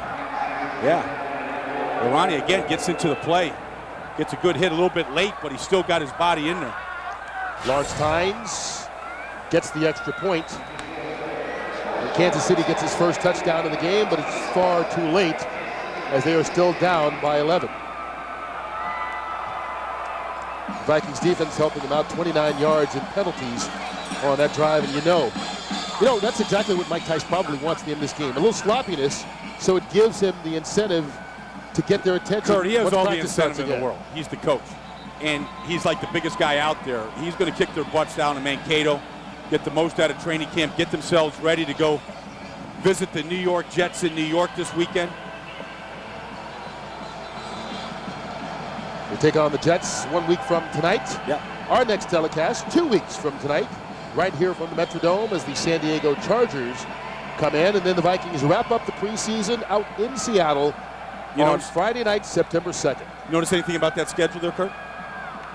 AFC, well, no, the last game against Seattle. All playoff teams. All playoff teams right there. Yeah, it's a good schedule. Get a good test here before they get out of the preseason. Well, what have the Vikings learned about themselves tonight? That Culpepper is really good, and that as the preseason goes on and the regular season comes, this team has life and will move on without Randy Moss. And there's enough good players around here to pick up the slack of some of the phenomenal plays he was able to make in his 7 years here. There's Keenan Howry from the 4.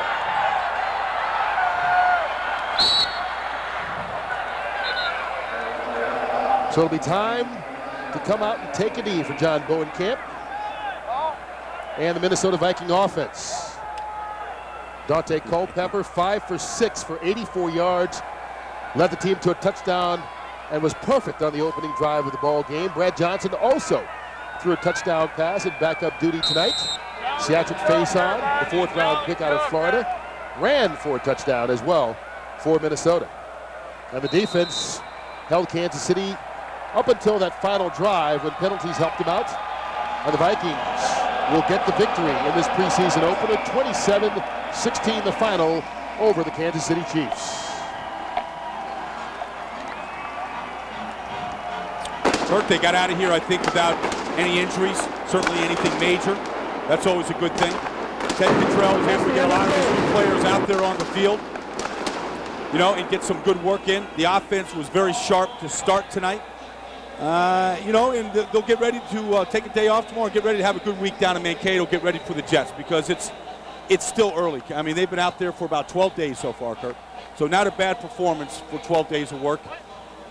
Getting to see a bunch of new guys here and starting to put Mike Tice's stamp on this new team.